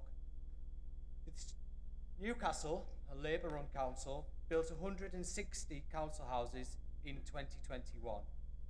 Lib Dem ran Kingston upon Thames are building the first council houses for a generation right now. Are you prepared to lobby the government for more funds to build council houses to address our dire problems here? Councillor Pallister. Thank you. Got on there. Right, thank you, Mr. Mayor. And thank you for your question, Councillor Leroy. Unlike Newcastle and Kingston upon Thames, the council does not have a stock of council houses and does not act as a registered social landlord. Affordable housing in the borough is provided by strategic registered providers who own, manage and rent out housing at affordable rent. the biggest one being for Redcar Beyond Housing. Further to this, registered providers acquire new properties on new build estates and also build new affordable houses themselves. In terms of funding, the registered providers fund the delivery of new affordable housing themselves with crucial external grant support from Homes England, who are a government agency. Current and future affordable housing needs and demand in the borough is evidenced, and the overall delivery target to meet this need is set out in the council's local plan. Whilst the council does not actively deliver new affordable housing and assuredly leaves delivery to the registered providers, it does have an element of control through policies in the local plan. The overall housing need is to deliver 234 net additional dwellings per year, and 15% of these need to be affordable, so 35 new affordable houses each year. Since the local plan was adopted, the following affordable housing has been achieved: 2018-19, 139, 104 above target. 2019-20, 74, 39 above target. 2021, 71, 36 above target. 21-22, 115, 80 above target, and 22-23, 175, 140 above target. Since 2018, the council has helped deliver a total of 2,078 net additional dwellings, and of these 574 were new affordable housing, equating to 399 above the local plan target. Putting this into perspective, all of the new housing provided since 2018 is 28% has been affordable. In addition to new build affordable housing, the council also works with registered providers to enable the acquisition of existing homes, either direct from private developers or on an open market, including the acquisition and conversion homes for affordable housing, increasing the number of total affordable homes from 2018 to 672. Council also, I don't know if you can remember this, has a track record of working with registered providers to explore innovative ways to increase affordable housing delivery. This is including when funding was available from Homes England, the Empty Homes to Happy Homes scheme with Beyond Housing, which brought 104 long-term empty homes back into affordable use in the borough. But it also created, because it was we worked with social enterprises, and it also created jobs for young people in construction. So East Cleveland Housing Trust was one of who we worked with. I mean, originally I was told, because in 2010, shelter, what I will say is I don't think any of the political parties have got the housing policy right for years. We should have been building many, many more homes. If we had done, they would have been cheaper and more people would have been able to afford them. But we haven't, and we are where we are. And we need to sort it out, because it's a crisis. And it's a scandal that we haven't. But in up to 2010, we were building about 39,000. From 2010 onwards, the grant reduced, and we went down from 39,000 to this is shelter stats, to 23,000. So, you know, I've sort of gone off the script a little bit, because I'm trying to give you a lot of information. But I was told when I did take the housing portfolio, because it was 2010 and that was it, and everything was getting slashed, was there's no more private sector housing renewal money. Councillor Pallister, can you bring it to a conclusion? Oh, sorry, yeah. Anyway, I'll go on then. I'll have to finish money.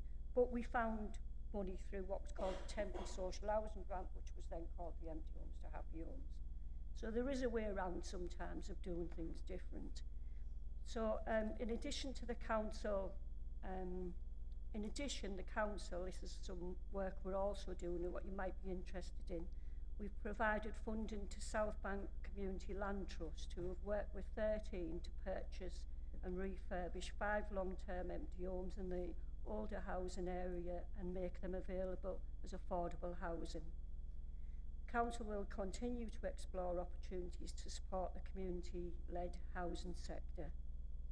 Notwithstanding this and taking a wider strategic view, the Council are happy to lobby government, but we also need to ensure that the main lobbying is going to come from the registered social landlords. I mean, the point you made as well, Councillor Leroyd, about hardship and people having to look at shared housing. Councillor Pugh will remember the bedroom tax march that we set up. And one of the worst policies, as well as reducing grant... Councillor Pallister, you're well over your time, sorry, I'm afraid. we just get stopped when it's a serious issue, was the bedroom tax. And that meant that if you couldn't afford an extra room, so if you're in a 2-bed or 3-bed, you had to leave and find 1-bed, which was disgraceful, to be fair. And you were on that march with your dad, weren't you? Yeah. I thought you were going to be a Labour MP at the time, but there you go. So I have got some more stats, but I better sit down because I haven't got time to read. Do you have a supplementary question? Yeah, I do. On housing again, obviously. So in the plan that you presented earlier, it talked about executive housing, 4 and 5 bedroom housing. But if we look at the price point and where the developers are wanting to develop, Gisborough, Mask, Saltburn, it's £400,000, £500,000. So we've got this dearth, this gap in between where property prices of 100,000, 150,000 are being bought up by professional landlords, meaning that younger people or those people on lower incomes can't own their own home. And this is why I'm pointing towards that we need to build up not only the council housing, but we also need to build up that lower end. And one of the other problems with affordability, Mr. Mayor, is that affordability is 80% of the median price on an estate. So it's not affordable when you're building around a Gisborough or a Saltburn or the Redcar suburbs. So the question is, as we work up the new local plan, would we be able to increase the percentage of council homes? Because I believe that the affordable homes is a misnomer. They're not affordable at all. Councillor Pallister. I think registered social landlords are getting forced into and they're having what you would call a council rent and an affordable rent, which is higher than what we say as council. I mean, as a council, we don't own any houses, and we haven't got the infrastructure to even begin to start looking at building. We've got very little land, got no infrastructure in terms of we'd have to have a team. And I asked this question to an officer who's worked in a council that did deliver council housing. I mean, we'll have a big debate in the housing strategy group. And I think that's where we need to have these debates. But this was I asked for the pros and cons, and I will do my best to lobby government for more funding. But this was the pros and cons of bringing council housing back, where we start delivering when we give our stock away, basically. So the positives, the council would have a stock of housing to utilise its own tenants' priority groups. And we could use our land, but we don't have much available. The negatives are the market is already cornered with the big players beyond 13 from an affordable housing perspective. So we may not be meeting an unmet demand. We'd be competing in crowded marketplaces and so on and so on. The council does not have a ready, decent supply, I've already said that, of land. We need to develop a robust business case, which would take time, money and significant external professional consultancy. We need upfront revenue, capital cash flow and significant reserves set aside to balance the budget, which we don't have currently. We need to recruit a whole council team. Your time is running out, Pallister. Yeah. So, okay, sit down. But it doesn't look from Hartlepool's perspective that bringing council housing back into the council is a good thing at this point in time. However, things like the Community Land Trust and probably looking at smaller projects like cooperative housing, maybe we could look at that in the housing strategy. But personally, from looking at the negatives, maybe not council housing.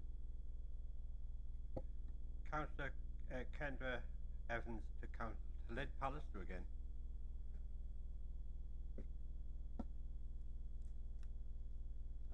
Sorry, my mic wasn't doing its thing, thank you. Thank you, Councillor Pallister, thank you, Mr Mayor. Thank you so much for that report that you gave us earlier. On reading through it, I'm sure you've read the question already. Basically, my question is essentially, it's aimed at the sort of the non-pedestrian end of the Redcar High Street, where we're looking at Wilco's, we're looking at Chiltern Mills, looking at the empty KFC, you know, it's a bit of a state. All the money that we were looking at, and this seems to be all like earmarked towards the central part, the northern quarter, the Esplanade, that kind of thing. I'm just curious to know what's going to happen at the end where, you know, the scruffy shops are. But as we've seen, various projects have been proposed, and I will point out the Balamari one, we all know about Balamari. Is the paintwork going to go ahead, is what I'd like to know as well. So, thank you. Yeah, I'll start with the last question. Yeah, the painting is going to go ahead, but it's waiting for the better weather really. So by April you'll see the painters out. So the Redcar Town Deal funding, you're right, is allocated for specific project areas in and around the town centre.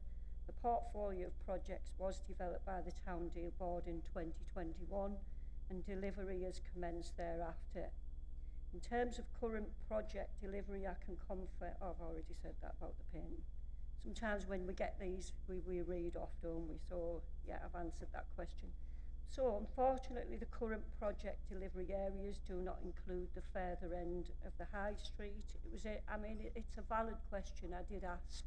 You know, we look at Middlesbrough, don't we? And you're walking about now thinking, just closing shops everywhere. So, you know, we're in a situation, and other town centres are in similar situations. There's lots of reasons why shops are closing, but we have looked at that end to think, do we need to do something different other than shops? You know, and I don't know what that will be. There's been different ideas, but we do need to look. But in terms of funding, we need to hope that the private sector will come in, and that we can obviously access some more government funding and try and kickstart that top end, but it will need a lot of private sector funding as well. Thank you. Do you have a supplementary question? Thank you. So from what I understand, and I'm just going back to the paintwork again, I don't know how true this is, but it's earmarked to last, 10 years apparently, this wonderful paintwork. We live on the seafront, you know, everyone knows Redcar, everyone knows the sea air. It's going to have it off in 2 years.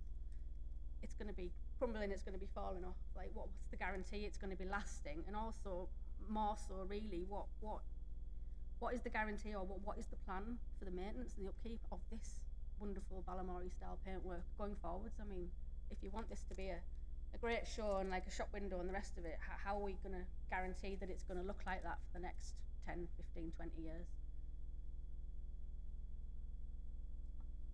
Mr Mayor, yeah, I mean, it's a good question. I know that they're looking at the materials that are going to be used, the type of paint, that the hope will last as long as possible, but you know, we can only hope. I know what you're saying about how is it going to be maintained in the future. It's going to look fantastic, and yeah, and will it be like that in 10 years? But all I can say at this point is the materials, the paint that they're going to use are hopefully as long lasting as possible. Now, maybe we will have to do another paint job in 10 years, I don't know. Thank you. The last question is to Councillor Gemma Joy. Councillor, as Alec Brown isn't here, and it would be answered by Councillor Massey, would you like a written reply, or would you like Councillor Massey to answer it? I'm really happy with a written reply. In the interest of time, and a full written reply, please. A written reply. Okay, That comes to the end of the council meeting. Oh, sorry, we've got to... That brings to the end of the meeting. I'd like to thank you all for attending, and I would like to wish you a lovely Christmas and a happy New Year. Thank you all.